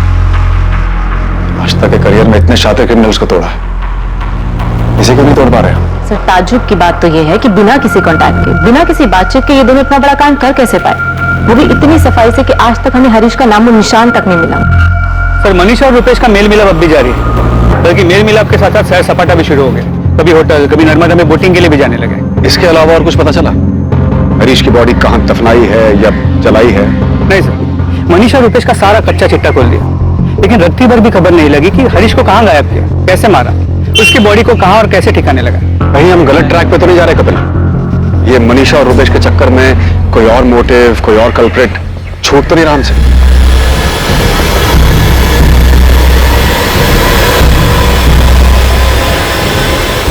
नहीं, हमें चाय पानी कुछ नहीं चाहिए। हम तो बस इतना जानना चाहते हैं, इतना पूछना चाहते हैं मनीषा से कि आखिर हरीश की क्या गलती थी। बलराम जी, आप हमारे समधी हैं, इसलिए प्यार से और तमीज से बात कर रहा हूँ। सच आपके सामने है कि सच सामने नहीं है अंकल, हमारे सामने सिर्फ हरीश भैया की अनसुलझी गुमशुदगी और कुछ नहीं। जिस गुमशुदगी का सारा बोझ मनीषा पर डाल दिया, हमारी बेटी को सबके सामने मुजरिम बना दिया, रुपेश के साथ मनीषा का नाम जोड़ दिया। पुलिस हजारों सवाल पूछ चुकी है मनीषा से। इस टेस्ट के लिए उसने खुद मंजूरी दी थी, जो सामना करना था वो कर चुकी है। अब कोई अग्नि परीक्षा बाकी नहीं है। अब भी आप यही पूछ रहे हैं कि हरीश की गलती क्या थी। घुमा फिरा के एक ही सवाल कि मनीषा ने हरीश के साथ क्या किया। मैं जानता हूं मैं हरीश से नहीं मिल पाऊंगा, मैंने मान लिया कि हरीश मर चुका है, लेकिन बेटा मैं इतना जानना चाहता हूं कि आखिर ऐसी क्या। जी, बहुत हो गया प्यार मोहब्बत की बातें, अब यहां से चले जाइए वरना पापा एक पापा जी, देवर जी, मेरे और हरीश जी के बीच कोई झगड़ा, कोई अनबन नहीं थी। इतना जान ही कहां पाए थे एक दूसरे को कि झगड़ा या अनबन होती। मैंने आपसे पहले भी कहा और फिर कह रही हूं, मैंने नहीं देखा वो कौन दोस्त था जिसने हरीश जी को आवाज दी थी। बस यही मेरी सबसे बड़ी गलती हो गई, जैसे आप लोग साजिश मानते हैं। पापा जी, आपने उम्मीद छोड़ दी होगी कि मैंने नहीं छोड़ी। मैं तो आज भी चाहती हूँ पता चल जाए हरीश जी कहाँ है, उनके साथ क्या हुआ है। पापा जी, मुझे ज्यादा रोना नहीं आता, ज्यादा दुख दिखाना भी नहीं आता, पर इसका मतलब ये नहीं कि मुझे दुख नहीं होता। मैं नहीं जानती हरीश जी के साथ क्या हुआ है, वो किस दोस्त के साथ गए थे। मैंने हरीश जी के साथ कुछ नहीं किया।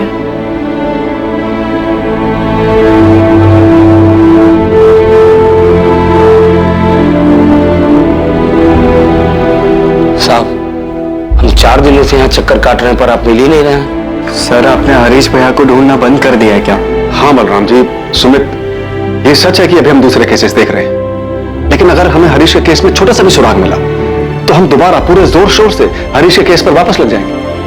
हमने उसके दोस्तों से भी बात की, वो अरशद और योगेश, उन दोनों से अलग अलग तरीके से बातचीत की, लेकिन अभी तक कोई भी एंगल समझ में नहीं आ रहा। तो आप मनीषा और रुपेश को यूं ही छोड़ देंगे?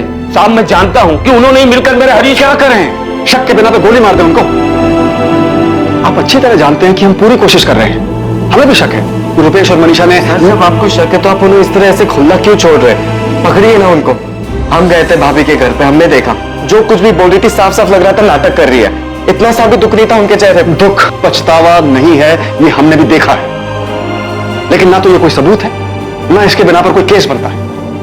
कार्रवाई करने के लिए सबूत चाहिए कि उन्होंने मारा है, कहां दफनाया है, कहां जलाया है, क्या किया हरीश की बॉडी के साथ। तो आपके कहने का मतलब है हम ये मान ले कि हरीश का कभी कुछ पता नहीं चलेगा, बस इतना मान ले कि वो चला गया और कभी वापस नहीं आएगा। वो तो क्या, उससे जुड़े हुए किसी सवाल का जवाब तक नहीं आएगा। देखिए बाबा, फिलहाल मैं आपकी किसी बात का जवाब नहीं दे सकता जिससे आपको तसल्ली। एक्चुअली मैं ना तो आपको जवाब दे सकता हूं और ना खुद को।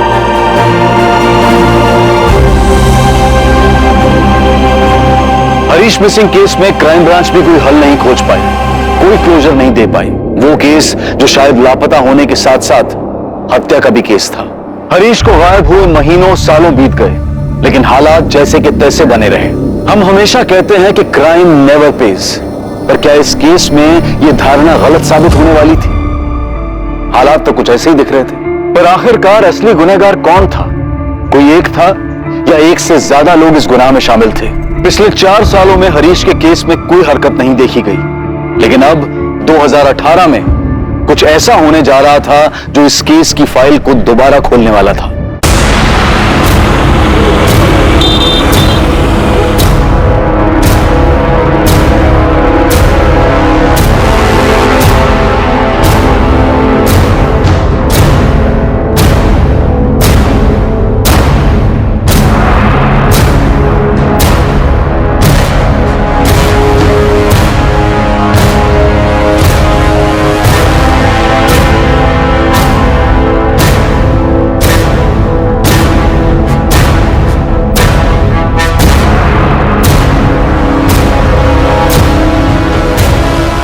जो मुझे सच बता दे, शूटआउट में तेरे साथ और कौन कौन था? देख, मैं वादा करता हूँ तेरी बेल का इंतजाम करवा। खाली बेल नहीं साहब, आपको मुझे अंडरग्राउंड भी करवाना पड़ेगा, क्योंकि इसके बाद वो लोग हाथ धोकर मेरे पीछे पड़ जाएंगे। सर एक मिनट सर, वो हरीश राठौर मिसिंग केस याद है आपको? उसे कैसे भूल सकता हूँ? 4 साल से एक आदमी गायब है, आज तक उसका पता नहीं चला। सर उसी केस के सिलसिले में जबलपुर से हमारे खबरी पंकज का फोन है। कुछ हुआ है क्या वहां? जी सर, हरीश की बीवी मनीषा घर छोड़ के भाग गई। पंकज लाइन पे।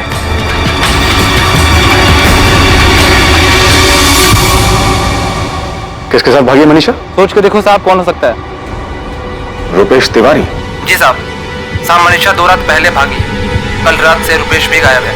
मनीषा की फैमिली बहुत परेशान थी। फिर जब रुपेश भी गायब हुआ तो उन्होंने रुपेश पर मनीषा की किडनैपिंग का केस कर दिया।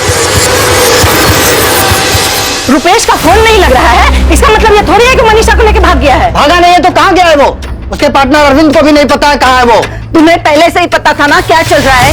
2 रात पहले मनीषा बिना बताए निकल गई, कल रात रुपेश निकल गया। अरे तुम्हारी बेटी है, तुम्हें नहीं पता है कि वो कहाँ गई है? तो इसमें मेरी और मेरे बेटे की गलती है।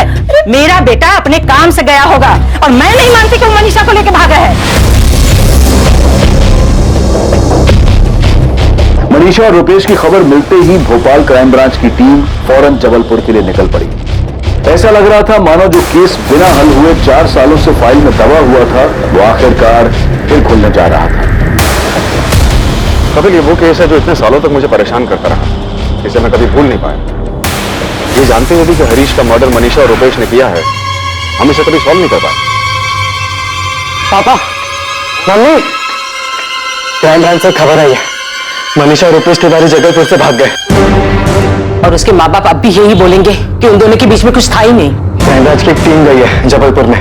वो कह रहे कि मनीषा भाभी के घर वालों ने केस किया है रुपेश के खिलाफ किडनैपिंग का। ठीक है पापा, मनीषा ने कंचन देवी को भी फोन नहीं किया। मनीषा सचमुच हमें बेवकूफ तो नहीं बना रही है ना? उसने और रुपेश ने मिलकर ये हरीश को मारा। रुपेश का फोन बंद है, हमने उसके फोन को सर्विलेंस पे डाला। बाकी कल सुबह तक उसके फोन रिकॉर्ड और मोबाइल लोकेशन के बारे में पता चल जाएगा। मनीषा के पास तो फोन है नहीं, आपसे भी यही कहा होगा उसके माँ बाप?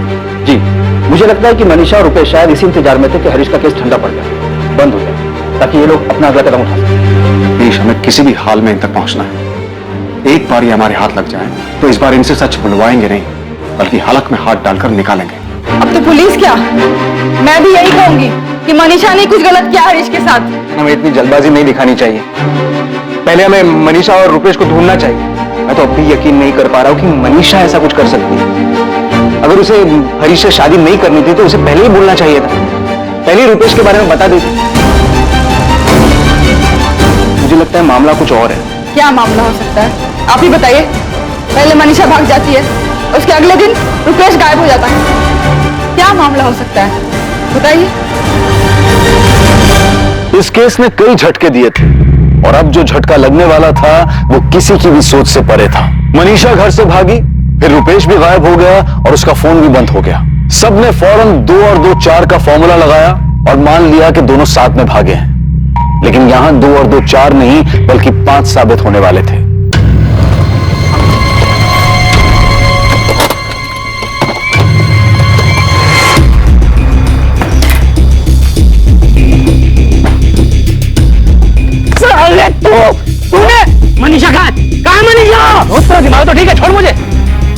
मनीषा कहाँ पर है? देख रुपेश, बहुत हो गया चल नाटक। अब सच सच बता, कहाँ है मनीषा? मुझे नहीं पता मनीषा कहाँ पर है। 4 दिन पहले भी तुम लोग यही सवाल पूछ रहे थे मुझसे। अरे मुझसे पूछ के आ गया क्या वो? सर मैं अपने दोस्त से मिलने के लिए इंदौर गया हुआ था। वहां पर भी एक ट्रेवल एजेंसी खोलने के बारे में बात करने के लिए। मेरा फोन पानी में गिर गया था इसीलिए बंद है। आप चाहें तो फोन करके पता कर सकते हैं, फोन अभी भी बंद है। तो फोन तो क्या, मेरा तो सिम भी खराब हो गया। नए सिम के लिए कंपनी में रिक्वेस्ट दी हुई। रुपेश, इस बार तेरा कोई झूठ नहीं चलेगा, समझा? या तो तू सच बोलेगा या फिर डंडे खाएगा। सर आपको डंडा मारना है, जो करना कीजिए, और मैं फिर भी यही कहूंगा कि मनीषा मेरे साथ नहीं भागी। सर मनीषा और मेरे बीच में ना तो कभी कोई ऐसा रिश्ता था और ना ही। इतने साल बाद आप अभी भी इस बात पर क्यों अटके हुए हैं? मनीषा और मैं बस अच्छे दोस्त हैं सर, और कुछ नहीं। मेरा दिमाग खराब है कि मैं मनीषा के साथ भागूंगा तो हरीश के केस का फंदा अपने गले में डालूंगा। मनीषा कहाँ है? फिर वही बात है सर, मुझे नहीं पता मनीषा कहाँ है। मुझे समझ में नहीं आ रहा कि आप बिना वजह हर बार मुझे क्यों घसीटे जा रहे हैं। तो मनीषा तेरे साथ नहीं भागी? नहीं सर, अगर मेरे साथ भागी होती तो मैं वापस क्यों आता? आपके डंडे खाने के लिए? सर उस रुपेश का वापस आना उसकी एक चाल भी हो सकती है। आई मीन दोनों की। अगर चाल है भी कपिल, तो मनीषा को किसी भी हाल में ढूंढ निकालना होगा। पता करना होगा कि ये दोनों क्या खेल खेल रहे हैं। मनीषा के पिताजी का फोन आया था, वो घर वापस आ गई। What? हाँ, वो घर किसी आदमी के साथ वापस आई और कह रही है कि उसने उससे शादी कर ली। मनीषा ने किसी और के साथ शादी कर ली? हाँ, कोई उमेश भदौरिया नाम के आदमी से। नमस्ते। मम्मी, पापा, मैंने उमेश से शादी कर लिया। हमने परसों ही शादी की है। मैं आपको यहाँ से फितना बताने आई हूँ कि अब मेरी शादी हो गई और मैं उमेश के साथ दमोह में रहूंगी।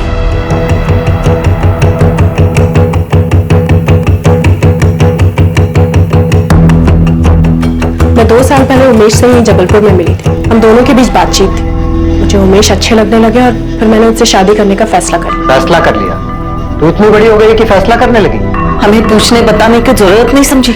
मम्मी, मैं हरीश जी के गायब होने, उनके मरने का बोझ अपने सर पर उठाते उठाते थक गई हूँ। मेरी भी एक जिंदगी है, मैं भी जीना चाहती हूँ, पर इस बारे में तो किसी ने सोचा ही नहीं। और अगर मैं उमेश के बारे में बताती तो भी क्या होता? फिर से वही तमाशा शुरू होता। हरीश जी के घर वाले पुलिस के साथ यहाँ धरना देते और कहते, देखा, इसलिए इसने हरीश को मारा था।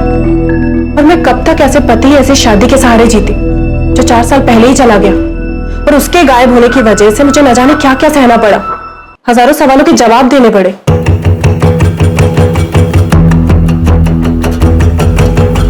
पापा, भोपाल से क्राइम ब्रांच वाले आए, आपसे बात करना चाहते। 1 मिनट, आज उनसे पापा ने मैं बात करूंगी।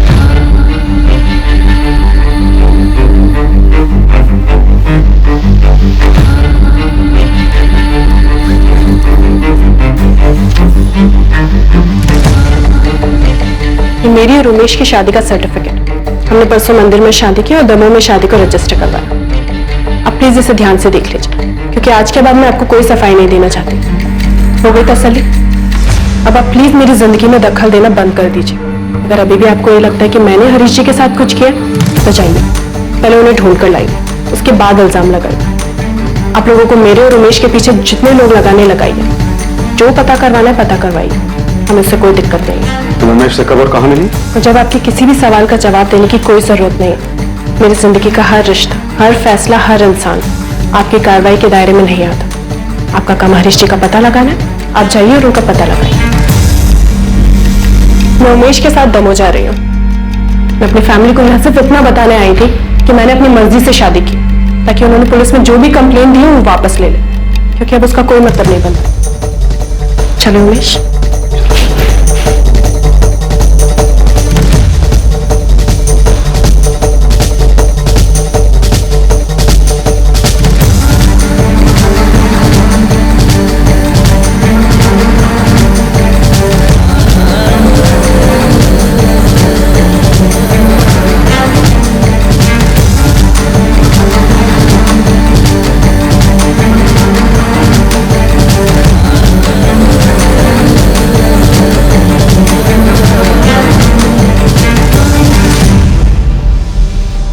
साहब, कहीं मनीषा ने रुपेश के बजाय उमेश के साथ मिलकर तो बलराम जी, हम उमेश के बारे में पता लगा रहे हैं, लेकिन अभी तक ऐसा कुछ भी सामने नहीं आया है कि हरीश के साथ शादी करने से पहले मनीषा और उमेश एक दूसरे को जानते थे। यहां तक कि मनीषा के परिवार में भी कोई उमेश को नहीं जानता। सर, ये मनीषा बहुत शातिर है।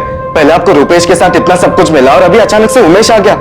सर उमेश का आना भी मनीषा की कोई प्लानिंग होगी। ये पक्का कोई खेल खेल रही है सर। सुमित, हम मनीषा की चाल समझने की कोशिश कर रहे हैं कि आखिर ये चल क्या रहा है। 4 साल बाद हमें लगा कि हरीश के केस में कुछ हाथ आया है, लेकिन जब वहां जाकर देखा तो उसका कुछ अलग ही पैतरा सामने आया। आपने पहले भी तो पूछताछ की थी, तो कौन सा सच सामने आ गया? पता नहीं ऐसे ही लाई डिटेक्टर टेस्ट में भी झूठ बोला और किसी की नजर के सामने ना आया। राम जी सर, कुछ ऐसा नहीं जिससे इनसे सच उगलवा लिया जाए कि इन्होंने हरीश भैया के साथ क्या किया है, क्यों किया है। सुमित, अभी मैं सिर्फ इतना कह सकता हूं कि हम पूरी कोशिश करेंगे, वो सब करेंगे जिससे हरीश का पता लग सके और सच बाहर आ सके। मनीषा की जिंदगी में एक नया किरदार आया, उमेश भदौरिया। इस उमेश भदौरिया की हर हरकत पर पुलिस की नजर थी। मनीषा पर भी नजर रखी जा रही थी। पुलिस को शक था कि मनीषा कोई खेल खेल रही थी जिसमें रुपेश की भी बराबर की भूमिका थी। क्या रुपेश तिवारी और उमेश भदौरिया के बीच कोई कड़ी थी? नहीं सर, फोन रिकॉर्ड्स में ऐसा कुछ नहीं मिला जिससे ये पता लगे कि रुपेश और उमेश का कोई कनेक्शन है। पूजा, क्या ये रुपेश, मनीषा और उमेश सच में कोई खेल खेल रहे? इतने शातिर हैं? या फिर हम इनके पीछे पड़ के एक बंद अंधेरी गली में चक्कर काट रहे हैं? मैं इतना कह सकती हूँ कि हम गलत ट्रैक पर नहीं है। मनीषा ने हरीश को मारा है, हम पहले भी ये बात जानते थे और आज भी जानते हैं। बस एक बात समझ नहीं आ रही कि उनका सच सामने कैसे लाए। हमने उनका लाई डिटेक्टर टेस्ट करवाया था जिसमें उन्होंने साफ झूठ बोला। एक बार ब्रेन मैपिंग टेस्ट करवाया क्या पता उसमें कुछ सामने आ जाए। कपिल, तुम्हें लगता है जो लाई डिटेक्टर टेस्ट में इतनी आसानी से झूठ बोलकर निकल गए वो ब्रेन मैपिंग टेस्ट में फंस जाएंगे? फंस भी सकते हैं। 4 साल से एक खेल खेल, एक झूठ को जी रहे, क्या पता सच सामने आ ही जाए। सब पॉसिबल है कि सवालों के जवाब में एक तैयार किया और झूठ जो सच बनकर सामने आए, लेकिन ब्रेन मैपिंग में तो कोई सवाल ही नहीं होता कि वो तैयारी कर पाए। उसमें तो उनको फोटोग्राफ दिखाई जाएंगी और उनका दिमाग कैसे रिएक्ट कर रहा है वो देखा जाएगा, जिसे वो कंट्रोल नहीं कर सकते। क्या पता इस टेस्ट में वो दोनों डगमगा जाए। हाँ, पॉसिबल है, लेकिन इस टेस्ट के लिए भी तो उनकी मंजूरी लेनी होगी। सर, लाई डिटेक्टर टेस्ट के वक्त दोनों काफी कॉन्फिडेंट थे, पर जाहिर है बच गए तो कॉन्फिडेंस बढ़ा ही होगा। शायद हाँ कर दें तो उनके इस ओवर कॉन्फिडेंस से हमें कोई लीड मिल जाए। चलो देखते हैं ये लोग इस टेस्ट के लिए तैयार होते हैं या नहीं। ब्रेन मैपिंग टेस्ट एक ऐसा टेस्ट जो अपराधी के दिमाग में छपी जानकारी की जांच करता है और उस जानकारी को बाहर लेकर आता है। कोई अपराधी अपनी बाहरी हरकतों से अपनी जुर्म की कहानी को ढकने या छिपाने में कामयाब हो सकता है, लेकिन उसके दिमाग में छपी उस वारदात को मिटा नहीं सकता। यह एक अपने ही तरीके की तकनीक है जिसमें वारदात की जानकारी को संदिग्ध के दिमाग में छपी जानकारी के साथ मिलाकर देखा जाता है। पर इस टेस्ट को संदिग्ध पर करने के लिए संदिग्ध की मंजूरी अनिवार्य होती है। पर आप लोग तो मेरी जिंदगी में बेताल की तरह पीठ पर सवार हो गए। आपकी मर्जी का जवाब नहीं दे रहा हूं तो आप तो पीठ से चिपक ही गए। इस बेताल से मुक्ति चाहते हो तो ये अच्छा मौका है तुम्हारे पास, क्योंकि इस टेस्ट के बाद ये केस बंद हो जाएगा तो तुम पर और मनीषा पे से सारा इल्जाम हमेशा के लिए खत्म हो। सर, आप ये बात मान क्यों नहीं लेते हैं कि मेरे और मनीषा के बीच में कुछ भी नहीं है? मैंने हरीश से शादी क्या की, मेरी तो जिंदगी बर्बाद हो गई। जिंदगी तुम्हारी नहीं, हरीश की बर्बाद हुई है मनीषा। 4 साल हो गए, वो कहा है उसकी कोई खबर नहीं है। रुपेश ने आपसे क्या कहा? वो तैयार है? क्यों? रुपेश के इशारों पर हाँ करोगी तुम? करूंगी तो क्या दिक्कत है? आप लोगों ने तो वैसे भी हम दोनों का रिश्ता बना के रखा है 4 साल से, वही मुजरिम का, बिना किसी वजह। ठीक है सर, एक बार मनीषा से बात करता हूँ फिर बताता हूँ। कैसे बात करोगे? उमेश के फोन पे या मनीषा के फोन? सर, आप जो चाहो पैतरा लगा दो। यही सच है कि मेरे और मनीषा के बीच में कुछ भी नहीं है और हरीश को गायब करने या मारने में मेरा कोई हाथ नहीं। तो फिर तो तुम्हें ब्रेन मैपिंग टेस्ट करने के लिए हाँ कर देना चाहिए, क्योंकि इससे हमेशा के लिए साबित हो जाएगा कि तुम्हारा इसमें कोई रोल नहीं।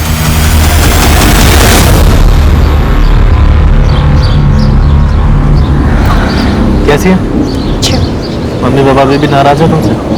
हाँ, यही कहते रहते हैं कि क्या हरकत की है, कौन है उमेश, और कई सारी बातें। क्राइम ब्रांच वालों ने ब्रेन मैपिंग टेस्ट को लेकर दिमाग खराब कर रखा है, बहुत परेशान किया हुआ। हाँ, मुझे भी। क्या कहती है? हाँ कर देना चाहिए। रुपेश, मुझे लगता है कि उन्हें ये भी कर लेने दे, कम से कम तसल्ली तो हो जाएगी और हमारा पीछा करना भी छोड़ दे, और हमारा भी रोज की मुसीबत से ना पीछा छूट जाएगा।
देखिए, लाई डिटेक्टर टेस्ट के बाद वो जितने कॉन्फिडेंट है, इस बार उनका कॉन्फिडेंस फीका पड़ता नजर आया मुझे। सिर्फ मनीषा जब ब्रेन मैपिंग टेस्ट से बाहर निकली तो पहली बार मैंने उसके चेहरे पे थोड़ी टेंशन देखी। रूपेश मनीषा से भी थोड़ा ज्यादा परेशान लगा। लगता है इस बार उनका ये गिल्ट ये केस सॉल्व कर देगा।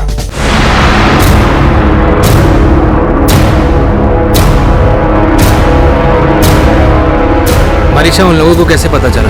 रुपेश, मुझे नहीं पता उन्हें कैसे पता चला। नहीं, उन लोगों को कुछ नहीं पता। उन लोगों को किसी भी हाल में कुछ पता चल ही नहीं सकता। कुछ पता नहीं चल सकता तो उन्होंने वो फोटो हमें क्यों दिखाया? जबकि ये तो मुझे भी नहीं पता था, तुमने मुझे बताया था। और ये बात मैंने तुम्हारे अलावा किसी को नहीं बताई। रुपेश, कहीं मंजीत तो उनके हाथ में लग गया? कहीं मंजीत ने तो... मनीषा, वो लोग मंजीत तक कैसे पहुंचेंगे? हो ही नहीं सकता। रुपेश, मुझे लगता है इस बार उन्हें पक्का कुछ मिला है, कुछ पता चला है।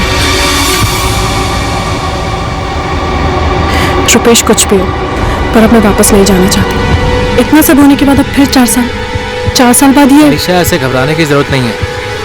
मुझे नहीं लगता कि उन्हें कुछ भी मिला है। अगर उन्हें कुछ नहीं मिला तो उन्होंने हमें वो खोदी हुई जगह, वो गड्ढा, वो खोदा हुआ गड्ढा क्यों दिखाया? हो सकता है उन्होंने वो फोटो ऐसे ही हमें दिखा दी हो। रुपेश, तुम अब भी इतना शांत कैसे रह सकते हो? तुम्हें टेंशन नहीं हो रही कि... मनीषा, टेंशन हो रही है, पर मुझे नहीं लगता कि मुझे लगता है ये टेस्ट हम पर भारी पड़ने वाला है। ये वो लाई डिटेक्टर टेस्ट नहीं है। इस बार वो लोग हमें नहीं छोड़ेंगे। मनीषा, कुछ नहीं होगा।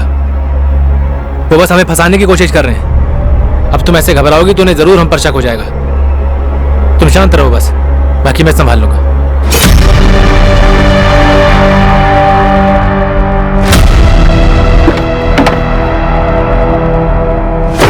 हाँ भाई, मंजीत, तेरे प्लॉट पे कोई गया था क्या? नहीं तो। तेरे दिहाड़ी वाले मजदूर की किसी से कोई बात हुई थी? नहीं, ऐसा कुछ भी नहीं हुआ। क्यों? किसी पुलिस वाले ने तुझसे पूछताछ की थी क्या? भाई तू ठीक तो है ना? और तू इतने सालों के बाद घबरा क्यों रहा है? कुछ बताएगा मुझे? अभी हमें कुछ करना होगा। क्या कुछ क्या? चल।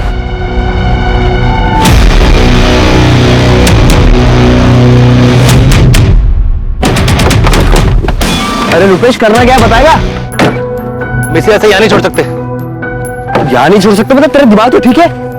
करेगा क्या निकाल करके? निकाल कर डिस्ट्रॉय करना पड़ेगा ताकि उनके हाथ में कुछ भी ना लगे।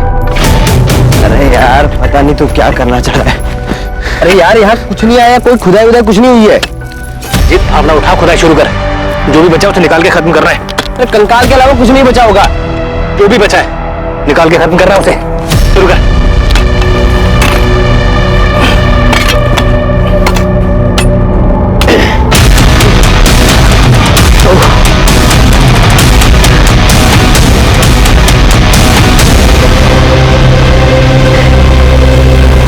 अब क्या करना है इसका बता। एक काम करते हैं, इसकी हड्डियों को चूरा करके ना कहीं दूर फेंक के आते हैं। गाड़ी में चादर रखी, मैं लेकर आता हूँ।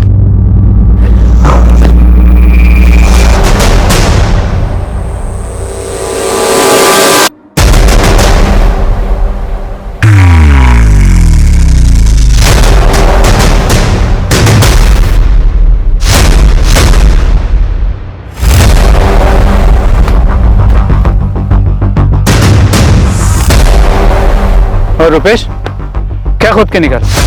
हमें भी तो दिखा। चल। अरे चल। क्या है? पकड़ो उसे। 15 अप्रैल 2014 को हरीश और मनीषा ने कंचन के घर जाने के लिए रिक्शा लिया ही नहीं था। वो कंचन के घर पैदल गए थे। हरीश! कैसे हो? मैं ठीक हूँ भाई। यहाँ कैसे? भोपाल में? भोपाल में किसी काम से आया था, वापस जा रहा था तो तुम दोनों पर नजर पड़ी, सोचा मिलते ही चलो। ठीक किया। कैसे मनीषा? ठीक। यार अच्छा हो तुम मिल गए। थोड़ी देर के लिए मेरे साथ चलो ना, मुझे तुम्हारी हेल्प की जरूरत है। अभी? हाँ यार, अभी मैं मनीषा को लेकर के कंचन दीदी के यहाँ छोड़ने जा रहा था और वहां से फिर काम पे भी जाना है। तो काम को तुम शाम को घर पे आ जाओ ना, बैठ के बातें करते हैं हम लोग। यार हरीश, बस आधे घंटे की बात है। एक्चुअली मैं भोपाल में एक नया काम शुरू करने की सोच रहा हूँ। तुम तो यहीं क्यों? सही आइडिया दे दोगे? चलो ना, और शाम को वापस जाना तो मिल नहीं पाऊंगा। जल्दी जल्दी बात कर लेंगे। कम। मैं जाऊं मनीषा? तुम अकेले चले जाओगे और मैं लौटते समय तुम्हें उठा लूंगा। चलो मनीषा, टाइम मिला तो शाम में मिलता हूँ। हाँ,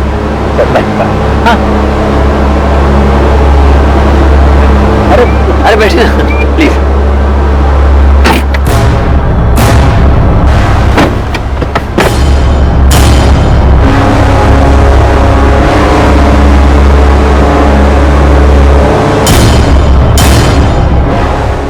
इधर प्लॉट खरीद के क्या करोगे? भोपाल शिफ्ट होने का प्लान है क्या? ऐसे ही सोच रहा हूँ।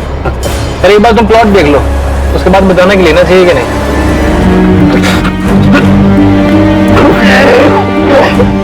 बलराम जी, हमें एक कंकाल मिला है, वो हरीश का ही है, ये कंफर्म करने के लिए हमें डीएनए टेस्ट करना पड़ा। रुपेश ने यहाँ भोपाल में हरीश को मार दिया था। जबलपुर के पास रुपेश के एक दोस्त मंजीत का प्लॉट है। मारने के बाद वो लोग हरीश की बॉडी को वहां ले गए और उस ओपन प्लॉट में दफना दिया। क्यों क्यों किया मनीषा ने ऐसा? क्योंकि मुझे रुपेश से शादी करनी थी, और अगर ये बात मैं अपने घर में बताती तो मेरे घर वाले शादी के लिए कभी तैयार नहीं होते। कैसे पता तैयार नहीं होते? तुमने तो अपने अफेयर के बारे में उन्हें कभी बताया ही नहीं। मुझे लगा था वो मना कर देंगे। तुम्हें लगा? मगर पूछा नहीं। तुम्हें यह कैसे लगा कि तुम एक शरीफ आदमी के साथ शादी कर लोगी, उसे मार दोगी और फिर बड़े आराम से रुपेश के साथ दूसरी शादी कर लोगी, आराम से जिंदगी जी लोगी? यह कैसे लगा तुम्हें? ऐसा हो नहीं पाया, मुझे लगा था ऐसा ही होगा। सर ये बात करने के लायक नहीं, शक्ल देख लो इसकी। मार रहा है, मार लो, जितना मारना है मार लो। ये उमेश कौन है? ये क्या नाटक था? रुपेश का नाटक था, क्योंकि ऐसे तो हमारी शादी होने से रही, तो हमें ये एक और नाटक करना पड़ा। रुपेश, अब क्या प्रॉब्लम है? भाग चलते हैं ना, भाग चलते हैं यहाँ से। वैसे भी हरीश को रास्ते से हटाने के बाद हम वो लाई डिटेक्टर टेस्ट से भी बच गए, और अब तो 2 साल हो चुके हैं, कोई ढूंढ भी नहीं रहा होगा उसे। अनीशा भी कुछ बोल नहीं सकते हैं। पहली बारी पुलिस टीम ने तो केस ही बंद कर दिया था, वो लोग मुझ तक कभी पहुंच ही नहीं पाए थे, लेकिन इस बार तो क्या ये सब करने के बाद हम अभी भी दोस्त होने का नाटक करते रहेंगे? शायद इतना सब्र किया थोड़ा और से, तो क्राइम ब्रांच वालों ने हमें ऐसे सुमड़ी में नहीं पकड़ा होता ना तो और बात है। अब हम भागेंगे या तो अपने घर पे मुझसे शादी के लिए बात करोगे ना तो वो लोग हमें छोड़ेंगे नहीं। लिख कर देता हूँ, कुछ ना कुछ जरूर खोद निकालेंगे। अभी तक तो वो लोग मंजिल तक पहुंचे नहीं है, अगर थोड़ा और ढूंढेंगे ना तो उस तक भी पहुंच जाएंगे। तो क्या अब हमें सारी जिंदगी ऐसे ही रहना पड़ेगा? इसलिए हमने ये सब किया था। मंजीत उमेश को जानता था, वही उसे लेकर आया था। मतलब उमेश का रोल सिर्फ शादी करके डिवोर्स देने तक का था? जी। उमेश मनीषा को डाइवोर्स देता, मनीषा वापस अपने घर चली जाती, और कुछ टाइम बाद मैं मनीषा की फैमिली से हमारी शादी की बात करता। मतलब यही सब कुछ तुमने हरीश के केस में भी सोचा था? तुम हरीश को मार दोगे, मनीषा अपने घर चली जाएगी, सबको यही लगेगा कि हरीश मनीषा के साथ शादी करके खुश नहीं था, इसलिए सब कुछ छोड़ छाड़ के चला गया, और फिर तुम इसकी फैमिली से अपनी शादी की बात करोगे। यही प्लान था ना? जी हाँ। तुम अपना फोन जबलपुर में छोड़कर आए थे, फिर 15 अप्रैल को इतनी सफाई से प्लानिंग कैसे की कि ये लोग कितने बजे कंचन के घर जाएंगे और तुम इनसे रास्ते में टकराओगे? फोन से मैंने मनीषा को फोन लेकर दिया था, जिसके बारे में और कोई नहीं जानता था। वो फोन का है? वो फोन तो मैंने कब का तोड़ के फेंक दिया। उसका नंबर तो होगा, या उसे याद दिलाने के लिए तुझे तोड़ू? नंबर मेरे पास है। कब से चल रहा था तुम दोनों का अफेयर? मनीषा की शादी की 1 साल पहले से। मतलब हरीश के साथ शादी, उसका मर्डर, उसे दफनाना, उमेश का आना, ये सारी प्लानिंग किसकी थी? मनीषा तुम्हारी या रुपेश तुम्हारी? दोनों की थी। ये सब हमने मिलकर किया है।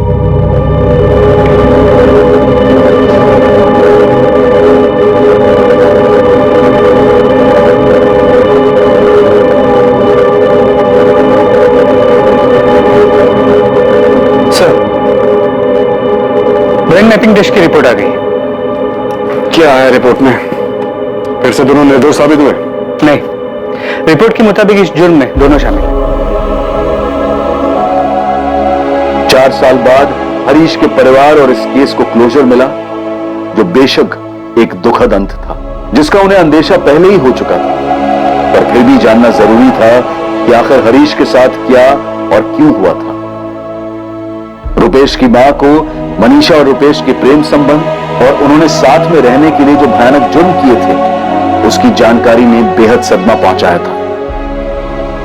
मनीषा के परिवार के लिए भी इस बात पर विश्वास करना बहुत मुश्किल था कि उनकी बेटी अपने स्वार्थ के लिए इस हद तक जा सकती है। ना अच्छा शरीफ आदमी था हरीश, मनीषा ने क्या कर दिया?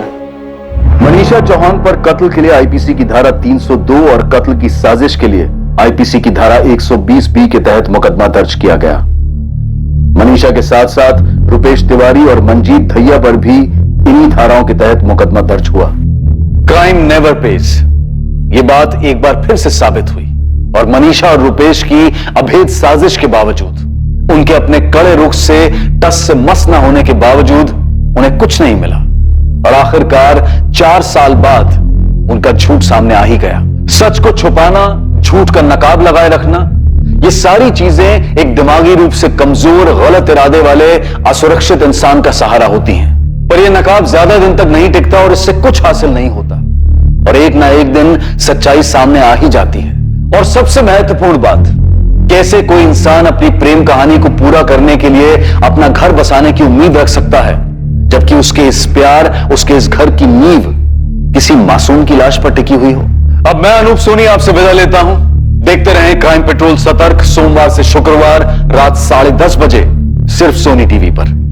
और याद रखें, क्राइम और आपके बीच में सिर्फ इतना फर्क है कि आप कितने सतर्क हैं। सतर्क रहें, सुरक्षित रहें। जय हिंद। इस तरह के और भी एपिसोड देखने के लिए हमारे चैनल को सब्सक्राइब करें और बेल आइकन दबाना ना भूलें।